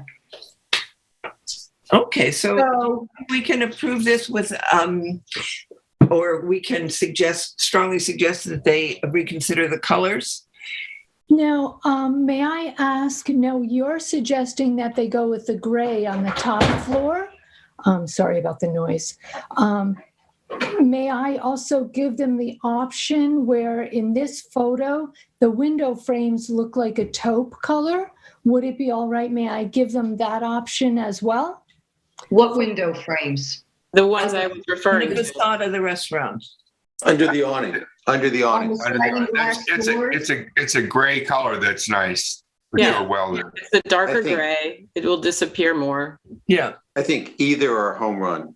Yeah. Do you want, Deb, do you want to go back to the owner and see which they prefer, knowing that we don't want, that we wouldn't approve the turquoise? Correct, yes. Okay, so we can table this if you'd like. So that color would then continue at that same level over there with the see-through inserts in them. Yeah. Correct, yes. Okay, all right, I think that's fine. On the front side, just the door will be a window with two solid panels on each side. Right. Yes. Just like your drawing, and then the back is more open. Yes, the back and the side are open like the back one. Okay. Okay. All right, so we'll table this, and when you're ready to come back, the sooner you let us know, the better. And then you'll need to give us a color swatch of what that actual taupe or gray is going to be. Okay, great. And so then I can bring that to you next week. And then will I be able to get on? I know you were saying the next meeting is so very crowded. Can I still make that meeting? If you can get it, the office is closed Monday. If you can get it in Tuesday, because this is just a color approval, and I don't think it's going to take too much, that we'll put you back in. We can put you in for that next meeting. Okay? And that's on the 13th, but you have to get it in Tuesday by the end of the day. Okay?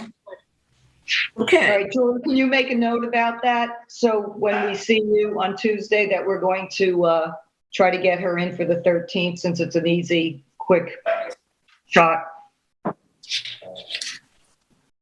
Okay, I think she's muted. Yeah, she's saying yes. Okay, all right, I didn't see it. All right, thank you, Deb. Have a nice holiday. You as well. All right, we're gonna table this. I know. Bye-bye. Okay, 3 Mile Harbor Housing, tax map number 122-7-19 and 20, 286 and 290, 3 Mile Harbor Road in East Hampton. We're going to be looking for Catherine, as well, Catherine Casey, as well as, who else is with us tonight?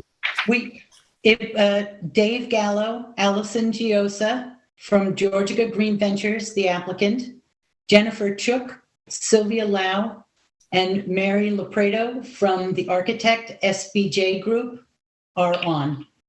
Okay, are you all social distancing? There's so many of you. Yeah, we're all in satellite locations, yes. Okay, excellent. Okay, all right. So Catherine, we're gonna talk to you, and then if there's anything that you want to bring in with other people, we can. But I'm sure you can answer most of our questions. So I'm gonna have Jonathan read this into the record before we get into it. Okay, this is a proposal for affordable housing on 3 Mile Harbor Road, 286 and 290 3 Mile Harbor Road on a 17-acre property that is headed to the east and inaccessible from 3 Mile Harbor Road. It consists of five units composed of multiple housing in each unit in a pattern that forms a courtyard in the middle. Okay. Why don't we go through all the renderings so the board can just get an idea of what this is all going to look like, and then we could ask our questions. There was a couple different submits. I had originally 3 that Eric Shantz helped me get, and then a few more were added just recently, the last couple days. So Catherine, while we're going through this, give us an idea that we'll have Julie pull up once we go through these renderings, like a survey so we can see the 4 buildings plus the community center, so for a total of 5 buildings. But if you could just speak to, a little bit about the complex in that, are these rentals, or these, condos, or these, where people buy in? How does this work? And how many, actual units are there? How many 1, bedroom, 2 bedroom, 3? Just give us a little overview so we know what this is all about. Sure. I just want to thank you for your time and attention for this application. I would actually like to ask Jennifer Chook from SBJ to speak to the design elements. I will say that this is affordable housing. It is rentals. We're talking about, it's the mix of 1, 2, and 3 bedrooms. There's no. Okay, good. That's what we needed to know. Okay, great. And my other question is are they first and second floor separate apartments, or each apartment is first and second floor? There are no duplexes. They are either first or second floor. Okay. All right. And who are we going to be speaking with? I was going to ask somebody from the architect's office, either Jennifer, Sylvia, or Mary. Okay. Hi, Jennifer. And you can have Julie, if who's operating the smart board, if you want to go to one rendering versus another, she can, sort of navigate that for you. But we'll start from the top. Okay. Okay. Did you want to see the site plan, or? Yeah, let's do that first. That's a good suggestion. So, hi, my name is Jennifer Chook. I'm a principal at Stephen Jacobs Architects. I'm here with my colleague Sylvia Lau, who's the project architect, and Mary Lopredo. We are here to present the project at 286-290 3 Mile Harbor. As soon as she brings the site plan up, you'll see that the site is accessed off of 3 Mile Harbor Road. Battery 5 connected to Oscar Zika CRO and Jonathan's Macro Q.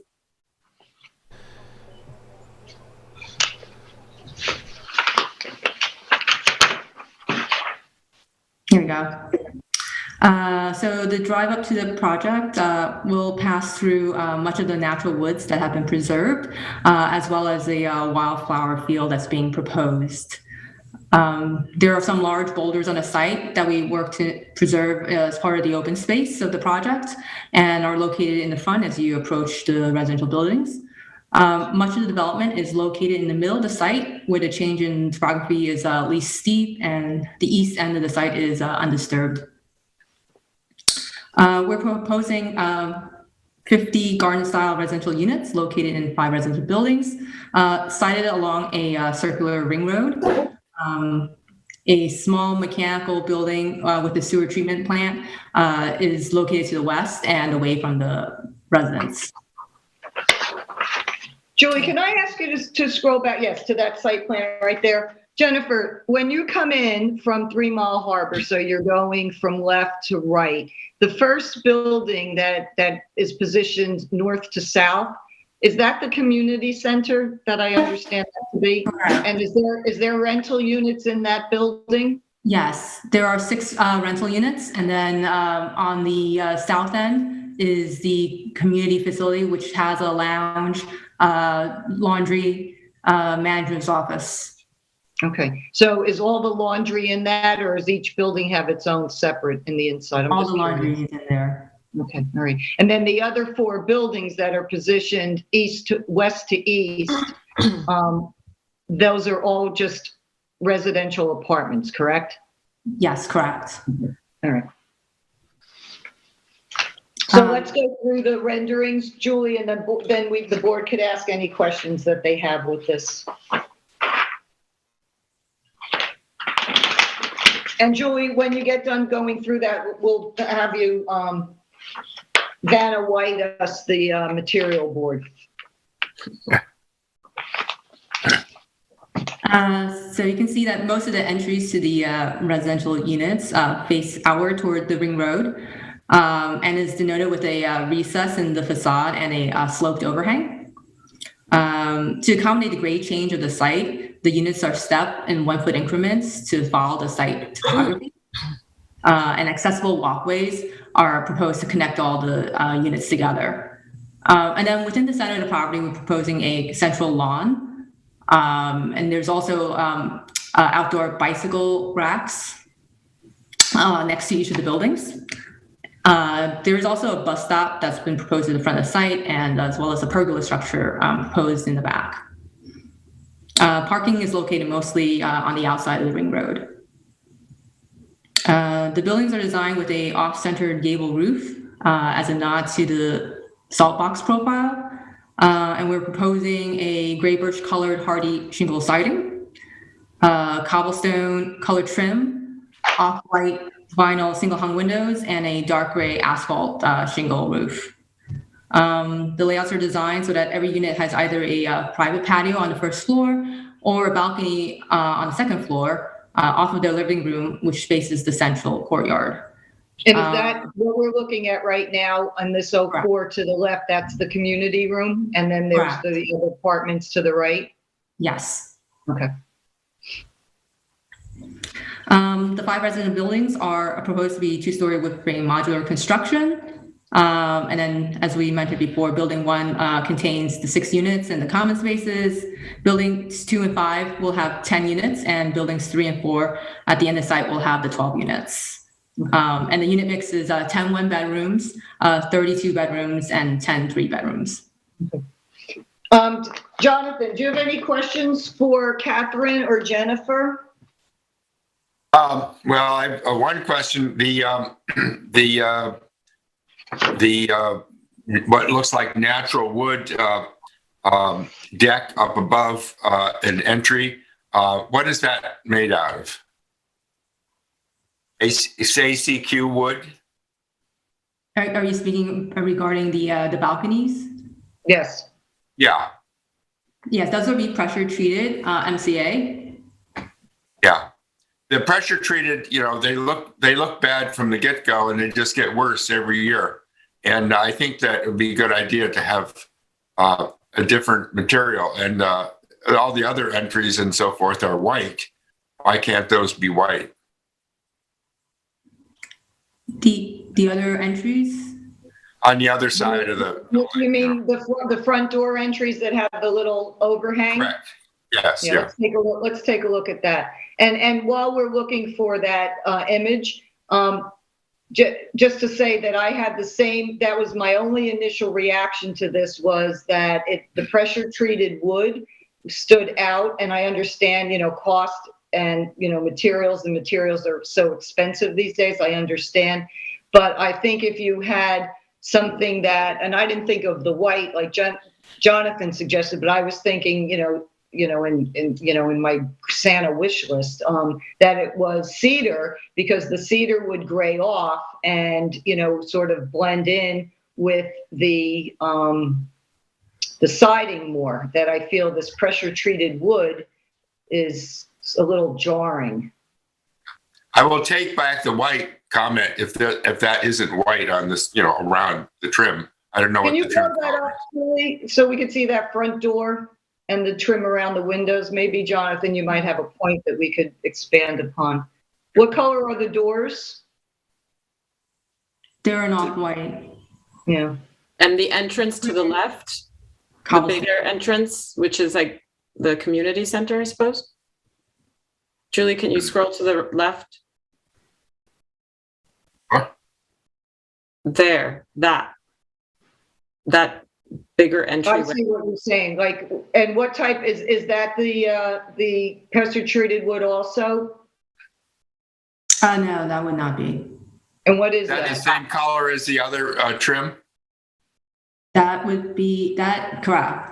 That'd be like a. Correct. Yeah. Okay, and so is that possible for the balconies? We'll have to look into it.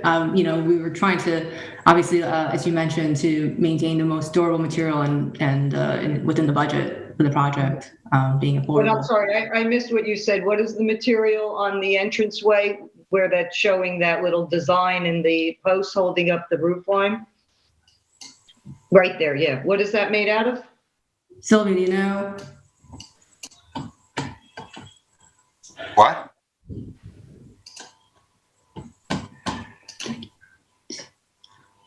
I believe that's going to be painted, but have to confirm.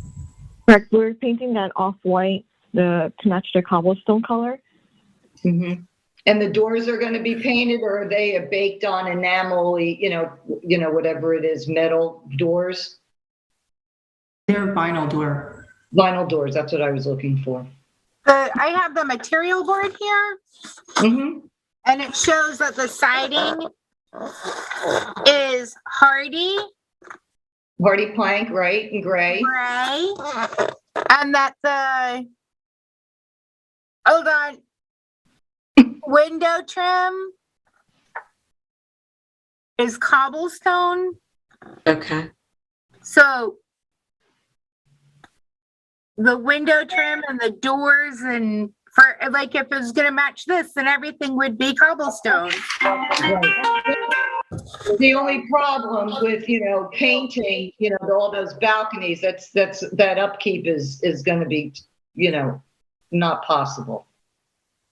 So that was just one thing that I think, the three of us had, zeroed in on. Diane, do you have any comments? I would like to just interject. I agree that if it was painted, the upkeep is too much. Not practical. Yeah, it's too difficult. On the rendering, the MCA wood came out a little bit yellowish. The intention is to try to bring it toward the cobblestone, which is sort of a creamy, it's more than off-white. It's a little bit of a creamy color. And MCA does not stain well. It doesn't absorb the stain because it is pressure treated. It will silver a little. And the intention is for that to become a color in between the gray and the cobblestone. Right. No, and I understand your limitations. We're just, if we had to have a Christmas wish list, Diane and Chip, can you make a comment, Diane? Chip, are you there? I mean, overall, I like it. It's much needed. I find these second floor balconies, they must be so minuscule that I can't believe anyone is ever going to go out there and enjoy themselves in any possible way. It might look a lot better without any of that stuff. Well, the thing about that balcony is even if they aren't very large, it gives an opportunity on a nice day to, have a potted plant in the summer, in the spring. You can have a seat, you could read, I think they're necessary. What is the size of those balconies? What is the dimension?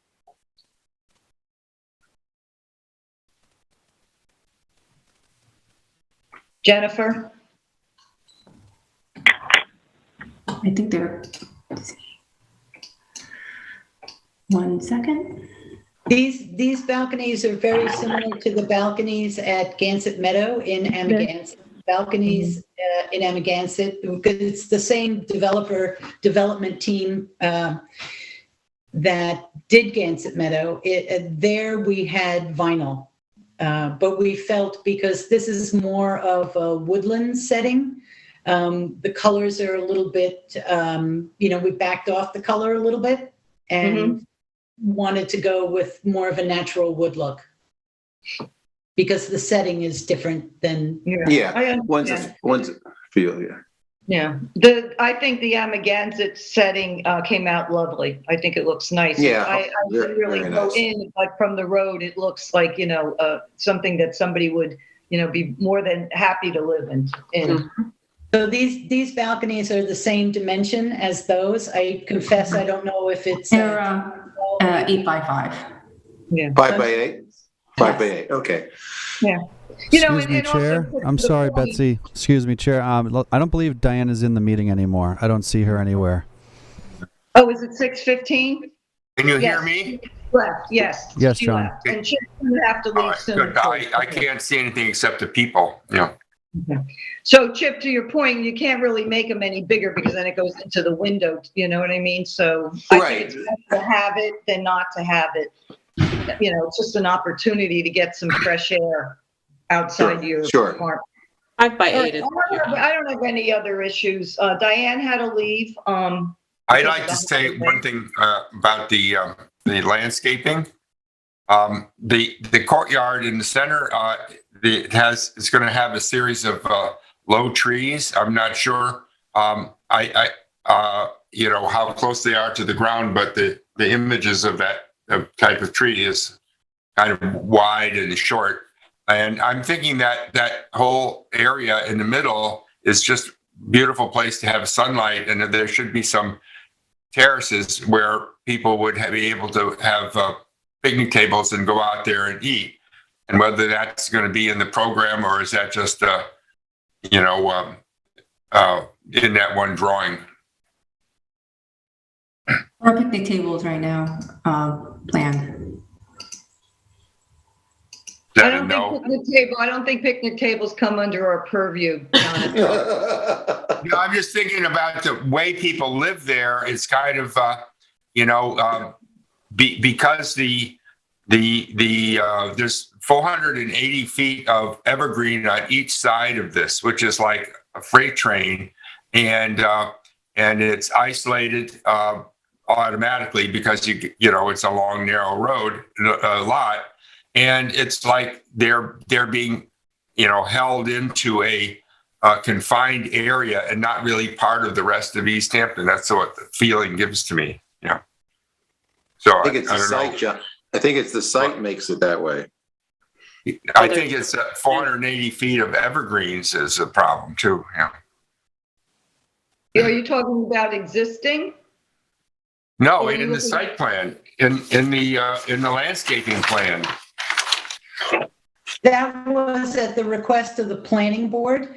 They wanted to make sure that there was a lot of screening between this site and Harborview Road.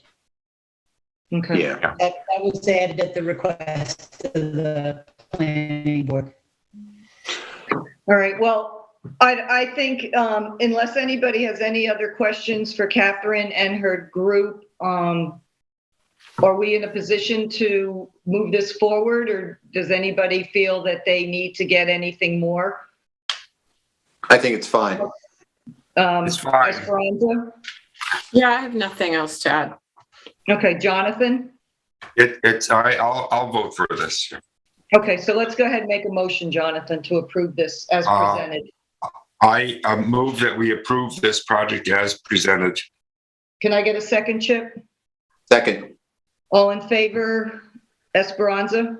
I again will come up with the whole lighting thing because I know we've had this issue in the past with housing projects. So do we have lighting proposed? Yes, lighting is part of the site plan application. Right. So what do we do for this? Can we just continue and vote? Okay. Well, yes, because planning will take care of lighting. Okay. Aye. And Betsy, aye. Okay. Catherine, I just want to say this, as you go further with the site plan, if there's any way that you could submit for our records, any spec sheets on any lighting, so we have it just for our records, that would be helpful. Absolutely. But if it's falling under planning, then they have, you know, jurisdiction over it. Is that correct, David McMaster? I thought so. Okay. All right. Good luck with it. Congratulations. Okay. Thank you. Have a nice holiday. You too.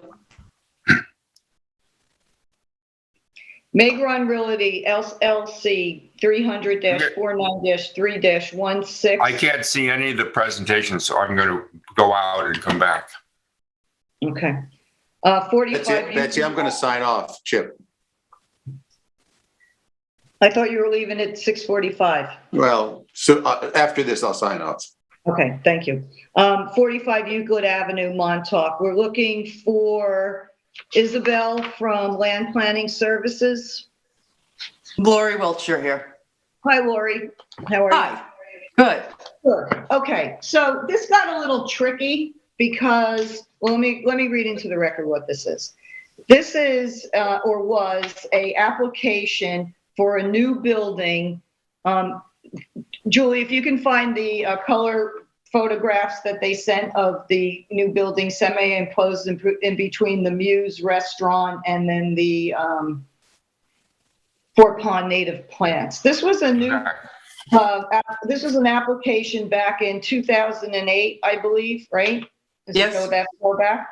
To build a two-story building with the retail space on the first floor and an apartment on the second floor that was going to, tuck in between these two other shingle-style buildings. And from what I understand, the original approval was for a stucco, very similar to the Carl Fisher style buildings in Montauk, but they came back before us for a modification because the building itself which is not erected. I think just recently they broke ground for the foundation, but there's some modification to some changes. And when I reviewed the application, I didn't have any of the old plans to match to the new plans. So I spoke with Isabel and she gave me a list of what is being modified or being asked to be modified that she presented to the planning board. So the change is, and if we could keep that one, rendering up on the screen, Julie, to add outside entrance to the basement on the northeast corner, add 2 egress window wells with 6-foot windows to the east-west side of the basement, add a swinging basement door exiting to the outside stairwell, making one side operable and the other side fixed, modify various window sizes, and modify acrylic stucco to cedar siding. There's one other change. It just is there's a balcony added to the front. There wasn't a balcony in the front in the past, and I think it softens the appearance quite a bit for the apartment upstairs. Okay, so I'm going to ask David to unmute himself because I might need some help here, David. Okay, so I don't have any problem with again, Julie, if we can get the photograph up on the screen so we can look at when I'm talking. I don't have a problem with the balcony, and I agree with you. I think it softens it. I like the idea of the cedar shingle instead of the stucco because the salt and pepper shaker on either side or shingle, I think it presents really well. My only question is, when I went through with Isabel's list and I compared it to the elevations that were submitted, a lot of these egresses, these basement windows aren't apparent on here. I don't think it changes the ARB, review of this. But if this is something that planning is still going through for site plan, Eric, maybe you can jump in on this. Would we then just wait for updated elevations when all of this basement window egress, swinging basement doors are all said and done? Can somebody bring me up to date on this? I can. So none of these basement doors are going to be visible from the street level at all. They're all down below in the exterior, like sidewalks that surround the building down below. Mm-hmm. Where those little fences are, right? Yeah. Little fences? Well, we'll see on the floor. No. Excuse me, Lori, please.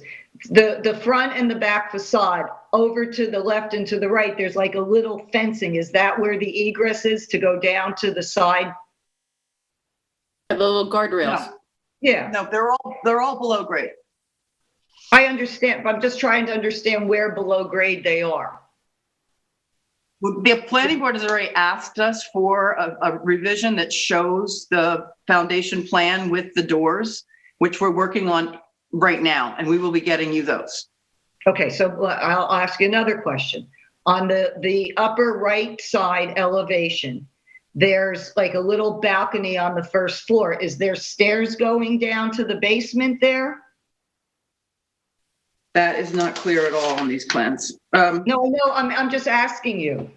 No. Okay. It says cellar entry. The stairs are interior. The stairs are not on the outside. I see. I All understand. we're going to have are light wells. We're trying to let light into the basement. So we're adding 3 different doors down below. 2 are window wells, 1's a door partially fixed to allow light into the basement. That's all it is. Okay. So what I'd like to do, Julie, if you can please go back to the color rendering.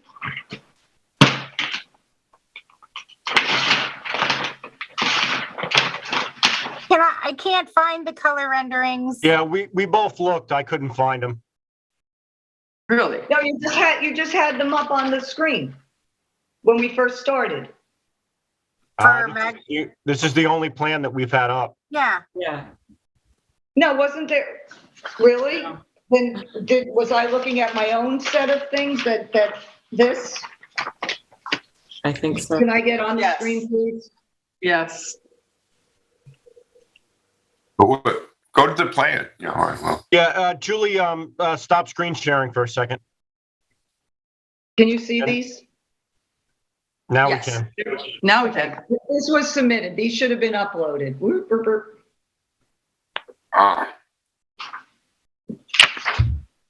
If you hold them steady, they're pretty clear.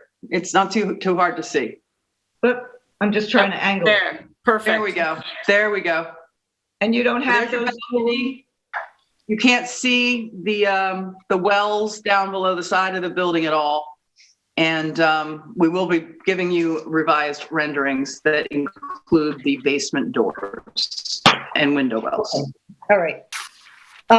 David, I don't feel comfortable approving this until I have corrected elevations that show what is happening, because the elevations that I have suggest that where that little railing is, which I showed when we were looking at the elevations, it's a cellar entry, and Lori is saying that none of the entries. No, I stand mistaken. I'm sorry. I was looking at the stairwell going upstairs. The stairwell to the basement is exterior. You are correct. Yeah, you need that for legal egress. Yes. Yeah. And of course. Along with the window wells. Yes.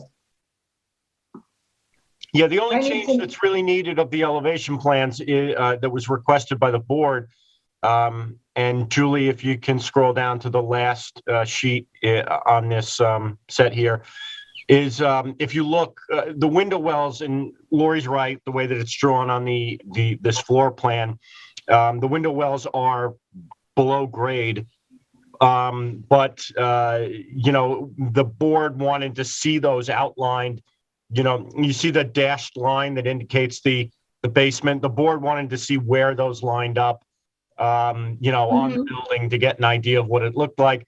Right now, you can't see that. All you see is the railing that, denotes where the staircase is leading to the basement. And that's what I was trying to understand. Was the staircase there, or was this like a little patio decking, on the first floor? Yeah, no, that's a railing for the staircase down to the basement. So it's a minor revision, but you should have that to get a better, a complete idea of what the proposed modification would look like. Okay. And so when is planning? And I will try to get that to you. I will try to get that to you by Tuesday of next week, if possible, to get on that next agenda. Yeah, and I don't think that, the planning board also has a good backlog of applications for a number of reasons. So I think once you get that, you can put it back in front of the ARB. You don't need to wait for the planning board to look at it again. No, it's the opposite. The planning board said they wanted the ARB's feedback. So we need to get this done before we can get the planning board done. Yep. So as soon as you do get the revised elevations, you should put it back on your agenda as soon as you can. Yep.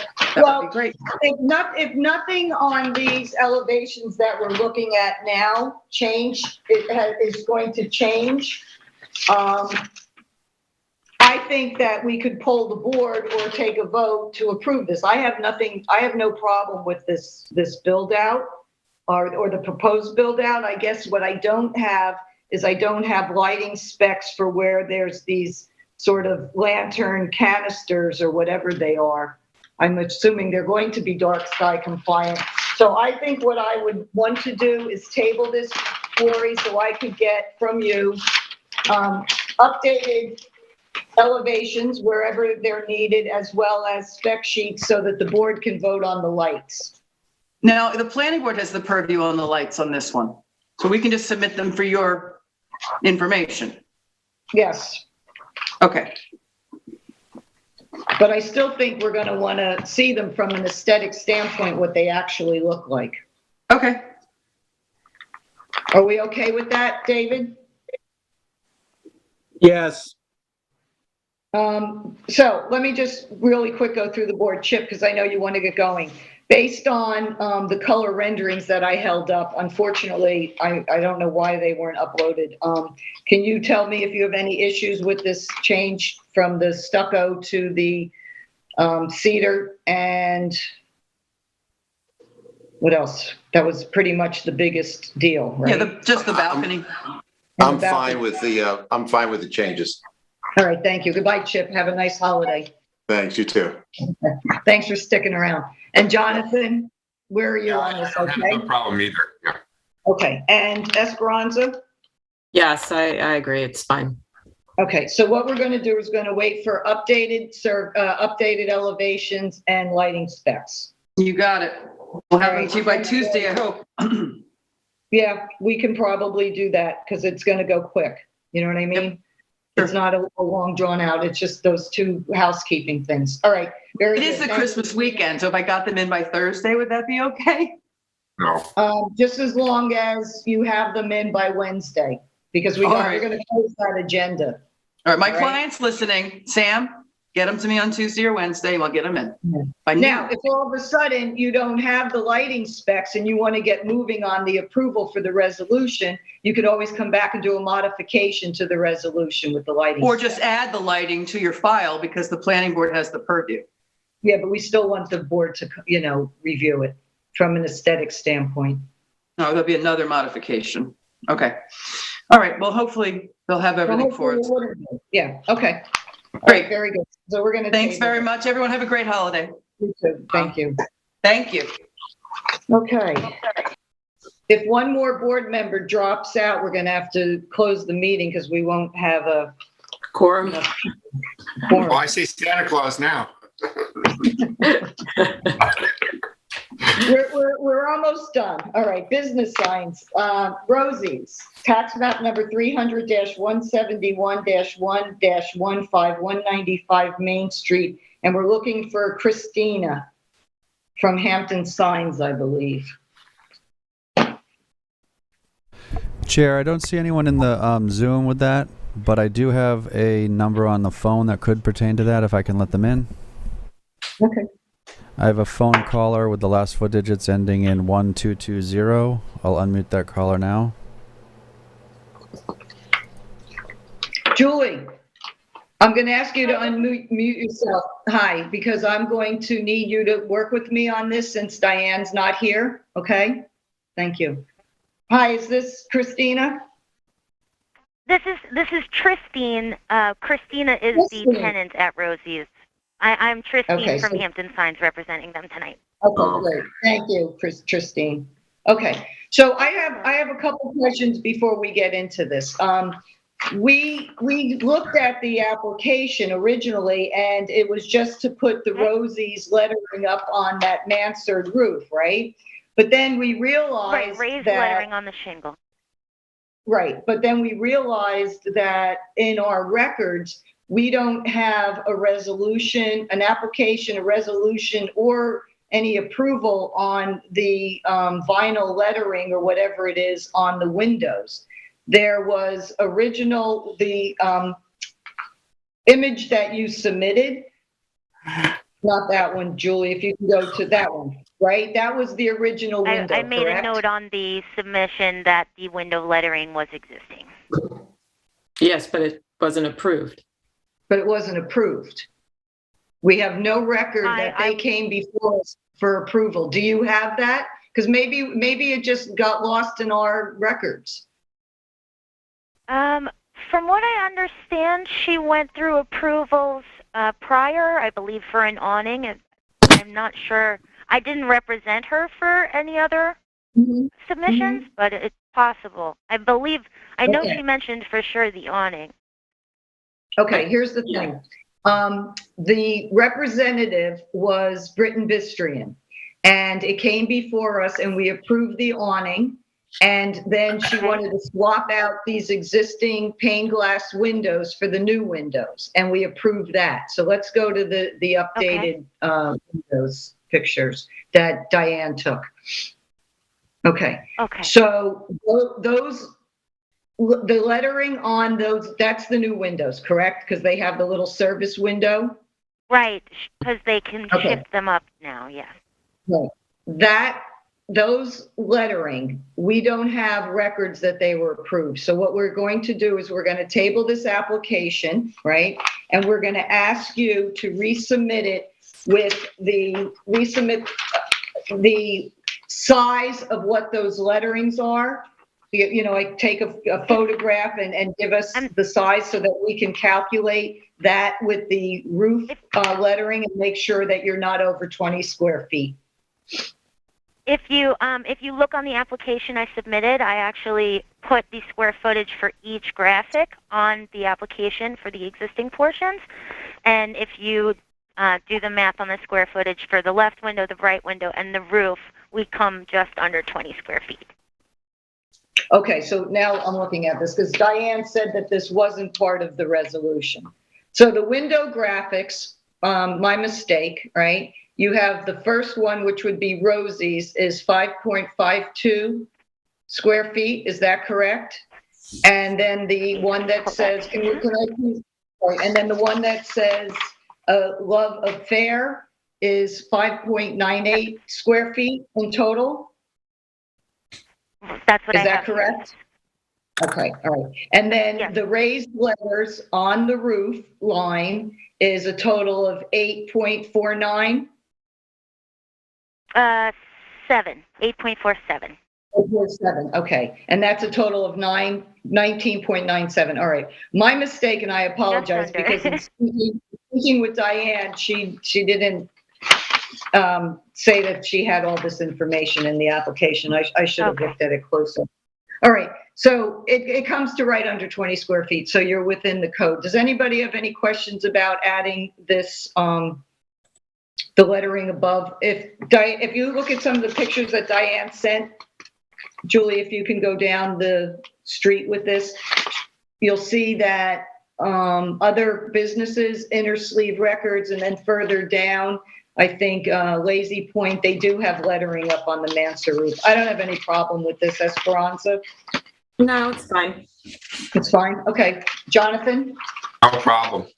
Okay, so I'm going to make a motion to approve this as presented, which will include the lettering on the windows.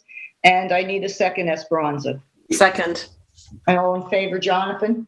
Aye. Okay. Thank you, Christine. I Wonderful. appreciate it. Thank you so much. Great, and thank you for anticipating the window graphics. I appreciate that. Absolutely, no problem. Okay. Have a lovely evening. You too. Nice holiday. All right, fences, walls, gates, and berms.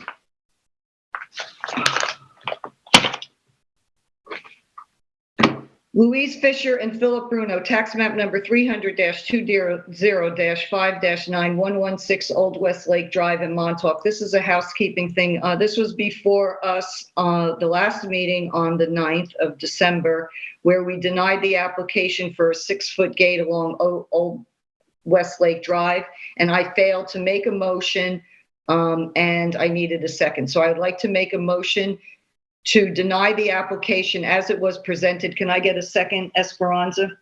I'll give you the second, but now we don't have Jonathan. Where'd he go?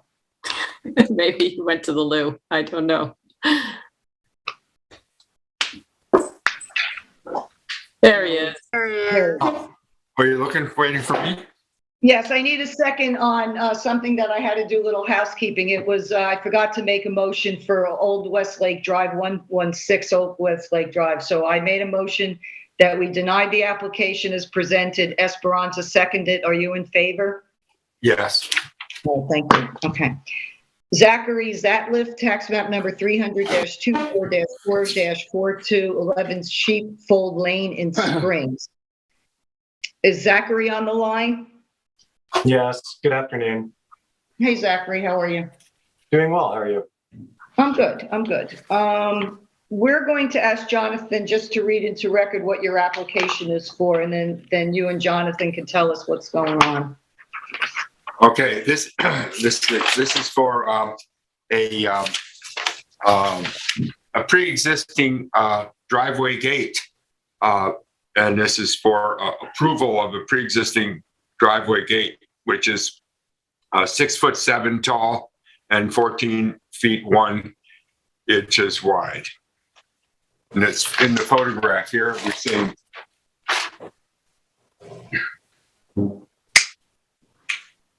Is there a survey with the application? Yeah, here it is. Okay. Yes.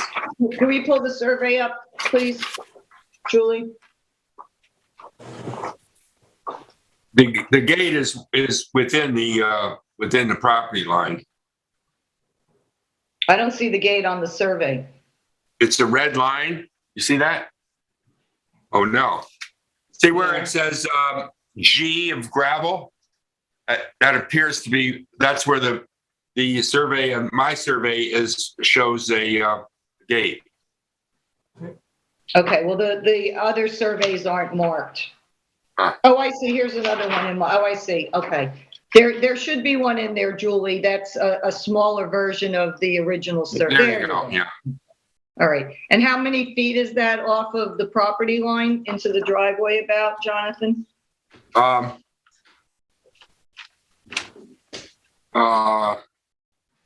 It's about 10 feet and off the Right. property And line. then from the roadway over the apron is another, so it's like 20 feet in from the. Right. Okay. All right. So, Zach Zuri, facing a road, the ARB can approve up to a 6-foot gate. Yours is 6'7". By right, you can have 4 feet. I see that you have deer fencing that connects to it. What is that, 6 feet, or is that? No, it's 4 feet. The deer fencing is 4 feet. Well, what are the height of the posts that I'm looking at? The 6'7". No, the posts of the deer fencing. There's some deer fencing On the on side of another. the house, it's 6 feet there where your mouse is, but on the frontage, it's 4 feet. Julie, can you scroll through some of the pictures that Zachary submitted?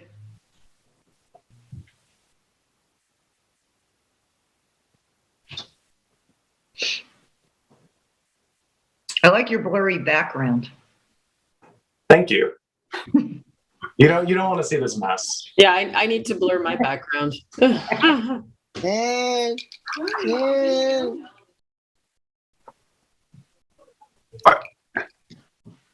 It's good. We gone again?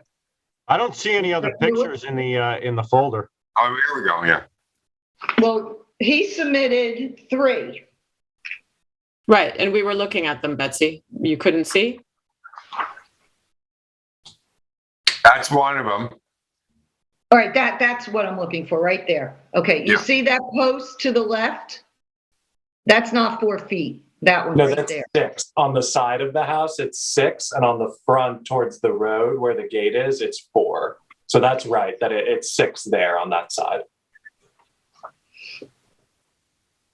Okay, anything front of the plane of your house to the road can't be more than 4 feet unless you have ARB approval up to 6. So we would have to give you approval for that 6-foot fencing as well. Oh, but it's not on the, so what faces the road is the 4 foot to the left of the gate? But That's in the front yard facing the roadway, if it's the side front, you still need ARB approval. Unless it's the back plane of your house. So further to the right of on the far right of this photo, that fencing. Yeah, along the property line there on the right there are 6 feet. The And one so that connects to the stockade, correct? Yeah. Mm-hmm. So the stock from Program +1646 Damn it. 7653. We said no swearing tonight, Jonathan. No swearing, Jonathan. It's Christmas. Jonathan, from the grade of the ground to the top of the fence, not the post, what does that measure? From the grade of the ground to the top of the gate fence, you mean? Yes, that's what I meant, the gate, yes, Yeah, not the post okay. of the gate. Okay, it's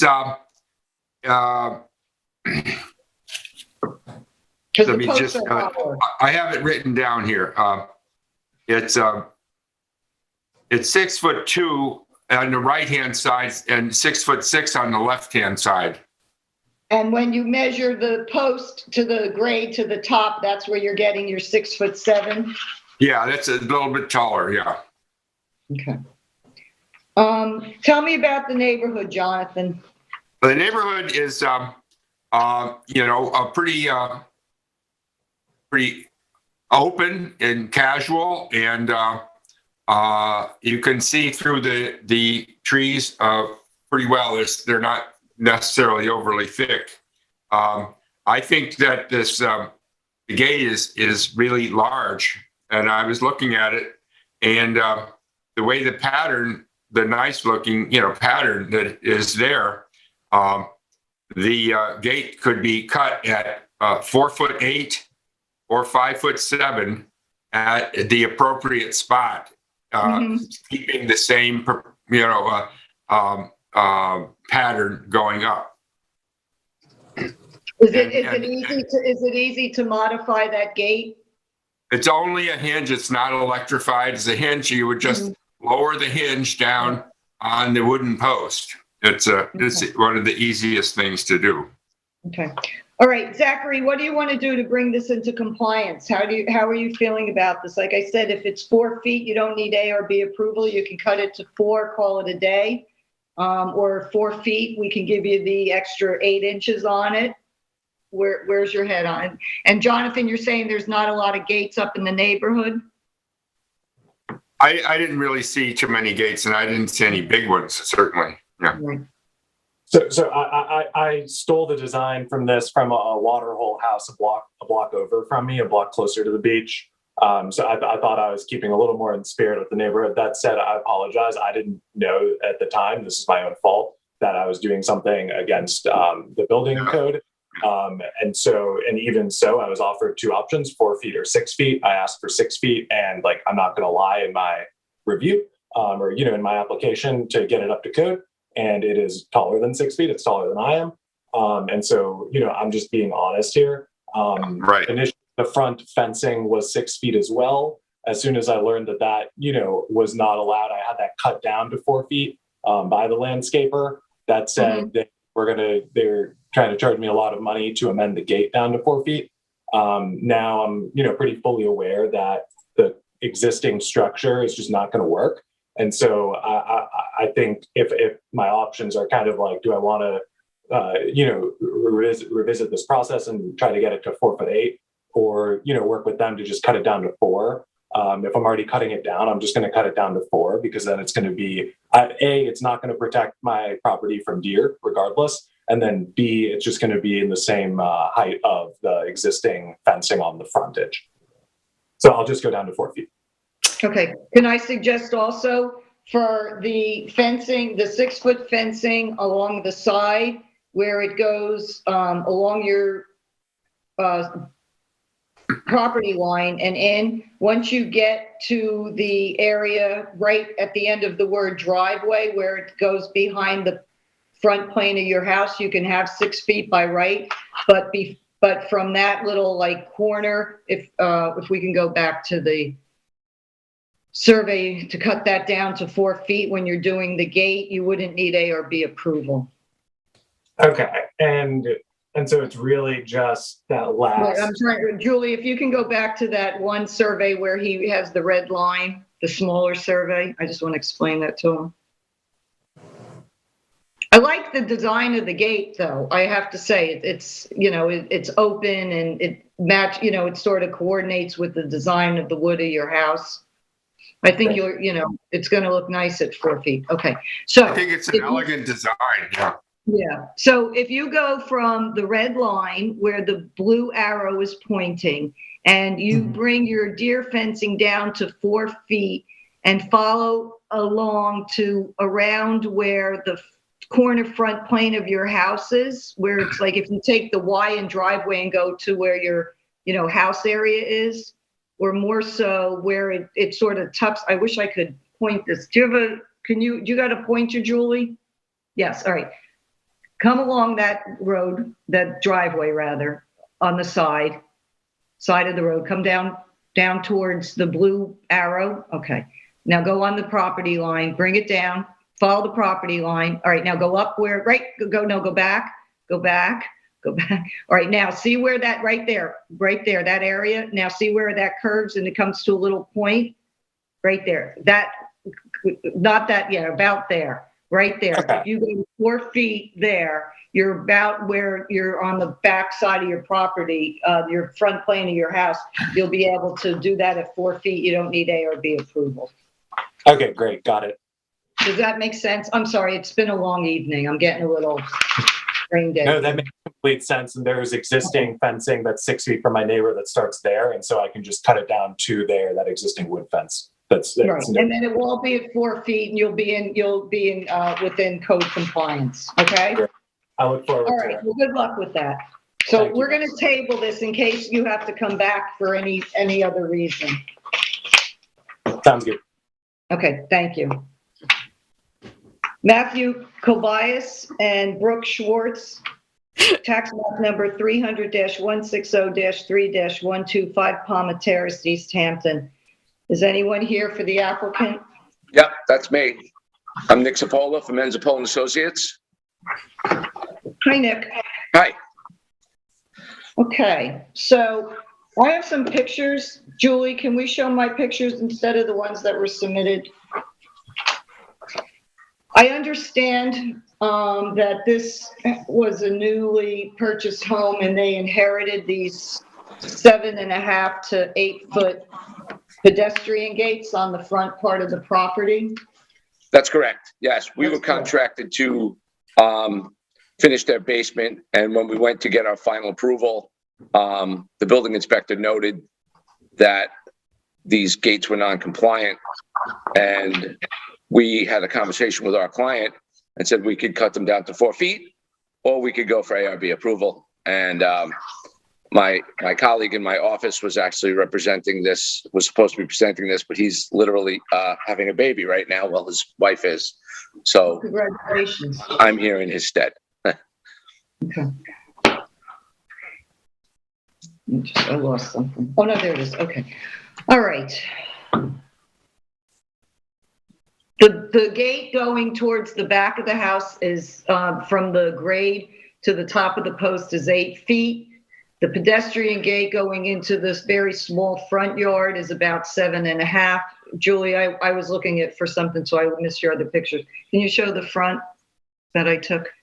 No, that's across the street. That's across the street. That's across the street. Okay. That is the inside. Leave it right there. There's a gate that's 7.5 feet in there. And then what's behind the burlap? Those are privet hedges. And why are they all covered?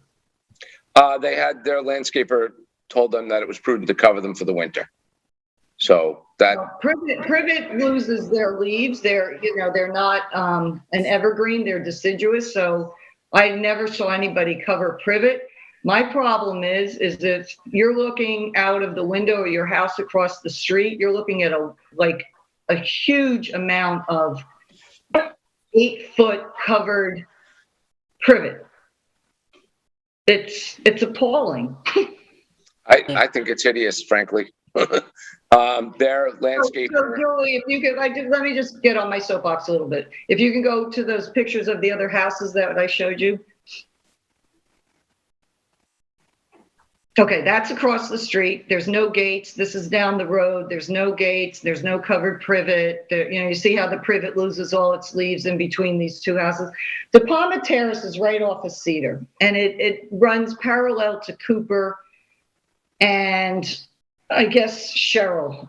And it's a very modest neighborhood. And over the years, some of the little ranches have been torn down, and in one end of the block, there's some much larger 2-story sort of, these modern farm-looking houses is happening. I am reluctant to approve anything over 4 feet in the front of this house. Esperanza? I agree. Jonathan? I agree too. Yeah. Yes. So I think if they cut them down to 4 feet, you don't need ARB approval, and ask them to be more neighborly with the borough. Okay, what about the one that is, that we're looking at right now, that goes to the backyard that's behind the line of the house? That you can have at 6 by right. So we could bring that down to 6 feet and we could cut the other ones down to 4 feet. Right. And then you don't need ARB approval. Okay, that's fine. All right, I great. can't say I disagree. We're gonna table this in case you have to come back for any other reason, then you don't have to open up the application again, okay? Thanks so much. Have a great holiday. Thank you. You too. So Appreciate that's it. tabled. Just a question, Betsy. The prior applicant, did we actually make a motion on that? I don't think so. He's gonna knock it down to 4 feet, so we don't have to. He doesn't need ARB approval. We don't. Okay. We don't need to go and verify that he actually knocks it down. Well, the building department who sent him to us. Right, gotcha. Verify That's that his job. Oh, great. And if it's 4 feet, ARB doesn't have to go back and do an inspection. That's So up does to the that just building mean that it's withdrawn, or what do we call that? No, I'm just tabling it. Is that correct, David? Right? We just table it and then they do the work, and if they need to come back, they That sounds can. good. Yeah. That's fine. Okay. All right. Alex D. Haveron, tax map number 300-117. I'm going to make a note on these that they're bringing them down to 4 feet, and we can mark that in the files. I just want to make one other note. Okay. Alex D. Haveron, tax map number 300-117-02-16.1 Linda Lane in East Hampton. And we're looking for Alex. He might be on. I am. Hey, Alex. Hi, how are you? Good. I met Alex over at his house the other day. Can we pull up the survey, Julie, so people can get an idea on the board what's going on? Okay. So Alex's house is positioned, if you come up right at the beginning of Springy Banks, there's a road off to the left, which is Jonathan Drive, I believe. And there's a little road off of Jonathan that's Linda Lane that comes down, and is it a little cul-de-sac, correct? Correct. Right. And his entranceway, he has a parking lot, and that would be down on Linda Lane. There's a little parking space where it says stone driveway and a small little pedestrian grate where he walks in. So there's nothing going on in that front area, but on the back side of the property that faces ocean property, he has a small sort of rural kind of post and rail gate that isn't a driveway, but it's an area where landscaping trucks can go in and out, or deliveries or whatever. And it has a 6-foot post on it. And what he'd like to do is put up 6-foot stockade fence along the backside of his property that follows Ocean Parkway to mitigate noise of cars going down the road. So can we look at the pictures that I submitted? Let's take a look at his gate.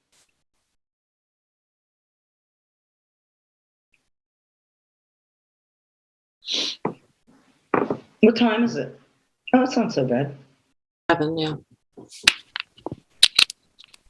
I'm scrolling through them. That's good. Well, keep going, because I want to show the gate first, and then we'll show the fencing that is. Okay, so that's the gate. Oh, it is like a drive. What is that, like a stone driveway, Alex? No, it's Looks like it dirt. doesn't have any lawn. It's threadbare. Okay, all right. It looks pretty good in the picture. Because I don't remember it having any kind of landscape material on it. So I have absolutely no problem approving the 6-foot post that supports this nice little gate that he uses for, landscapers to come in and out of. And then he has wire mesh 4-foot deer fencing because he has a pool in his backyard. And he would like to increase this fencing that runs sort of behind, that's on the inside of his property, along the side that you don't see from the road. But he has some pines, you see, that he will tuck the 6-foot stockade fence, I guess, where he has the 4-foot deer mesh fencing. I'm reluctant to approve anything along the roadway that's a stockade fence. That whole Ocean Parkway I drove up and down, there's hardly any fencing. It's very open. It's very rural. There's some posts and rails.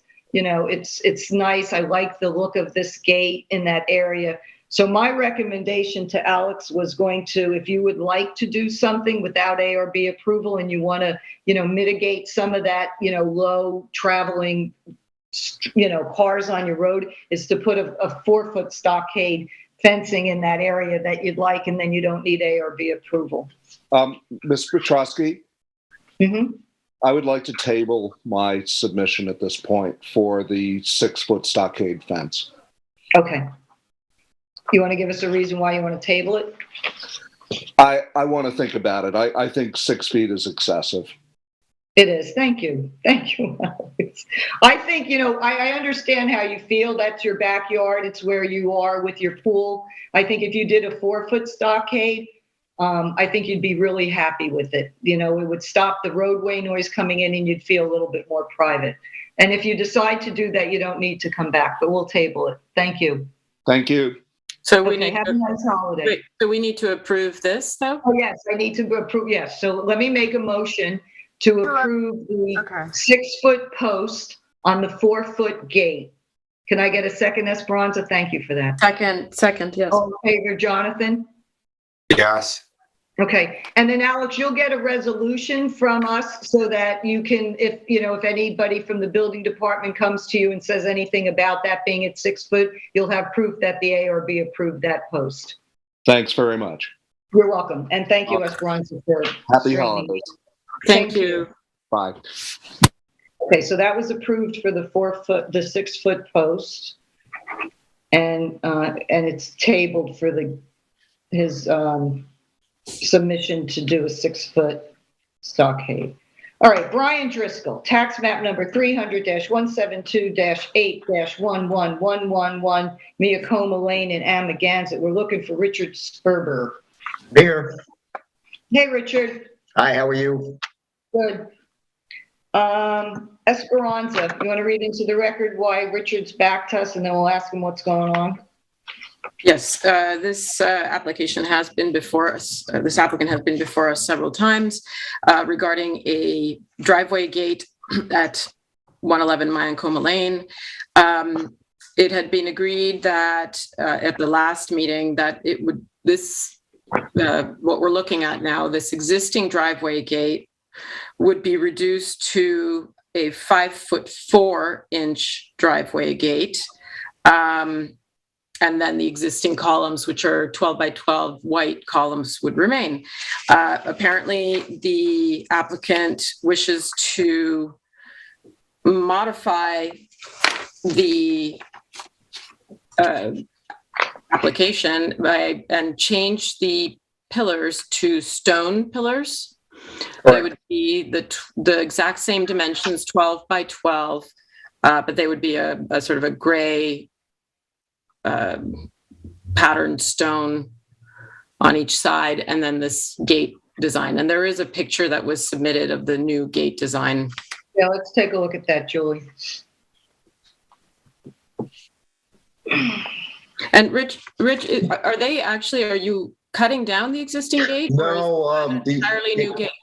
The expense, Esperanza, of cutting it down, the client decided to put a new gate in, which also reduces the weight of the bottom, creating more openness at the top, which I think is what the board was looking for originally. Yes. Okay. That's good. And the stone columns, he has a lot of stone walls inside. I think it also makes it blend into the landscape a little bit better and disappear. This is the old submission, Julie, so you might not find this new gate in that. Right, it would be in an updated file that came in I think you had a picture of it a little while ago, Esperanza. There was one up there of the new gate. Oh, I didn't see it. Richard, may I make a comment? Richard, may I make a comment on your shirt? Sure. Let's get a good shot of that. No, I love it. It's got Santa's on it. It's so cool. Santa surfing. I wore it for the grandbabies. Great. Julie, go back to that first picture just so you could see the. It's a black and white of a black fence, yeah. This is the existing gate right now, and we have, yet another burlap wall. But you can't even see the columns right now with the vegetation around it, so the stone would probably even blend in more. And just to know then, the height of the Julie, these are all the old files from the last time this was before us. He submitted a new photograph that looks like, I don't know if you can see me, that looks like this. Yep. You should have that. Updated gate. Yeah, update all the way at the bottom. And one, see if that's it. No, this is not it. Well, it could be, No, this is not it. This all dates to September, and this has been before us so many times. What about up on the first one?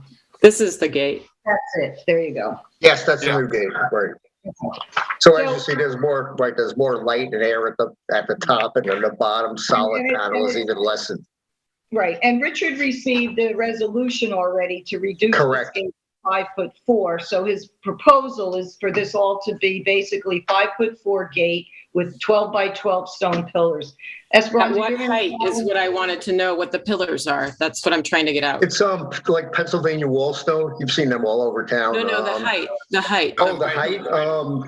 Same height as we had on the original ones. On the revised that you approved. See if I have that dimension here. 5'4". The only thing is in the gate that you sent, the rendering that Esperanza just showed, the pillars look like they're higher than the gate. Yeah, so that was just my client had taken a picture of a gate that was down on Further Lane. That's where she got that from, and that's where she got the idea. Right. So just make sure nothing is above 5'4", and then we'll make a. I have to think how we do this. Do we make a modification to the resolution, David? Was the resolution accepted even? It was, yeah. No, I don't even have that picture that they're showing. Well, it's on the whiteboard. It's on the board you sent out. Yeah, it was approved on October 14th, received by the East Hampton Town Clerk on November 16th. So it's just that I'm not familiar with, because I don't recall having to do this, like where somebody got a resolution and then, we could do a modification to the resolution, right? I believe that's what they do. Well, you know what? Hold on. No, because if this is actually an entirely new gate, there's a totally different design. Not totally, but it's going to be more open at the top. It's not the same resolution. No, but it's a modification. It's not the same design. But it's very similar. You can still do a modification. When you modify something, you're changing it. All right. I'm just saying that it's going to be different. What's the attorney say? I think it's fine. That's what a modification is when you're changing something. So we're modifying the resolution. I have the rendering, and you have it. So when we submit back our packets, we'll make sure that Julie has that, and that will become the modification design referenced in the file. Okay. All right, so that's approved. Thank you, Richard. Wait, we haven't even voted on it. Everybody have a nice holiday and a Merry Christmas. Great, thank you. Go ahead. I make a motion to approve the application as submitted. Right, in the modification. To approve the modification to the resolution, yes. Right, with the stone pillars, okay, at 5'4". Yes, the maximum height. Jonathan, can I get a second, please? Second. All in favor, Betsy, yes. Okay, extension of time, nothing. Issuance of certificate of occupancy. We're hitting the end. 16, Constance Zeckendorf Revoked Trust, tax map number 300-189-4-26, 186 Skin Hampton Road in East Hampton, Esperanza. So I visited the site. The resolution called for the removal of existing deer fencing along the front property line. That has been done. The removal of existing white driveway gates, that has been done, and reducing the height of the existing columns to be no greater than 5 feet 6 inches, which they are. They've been reduced. So those are the old pictures.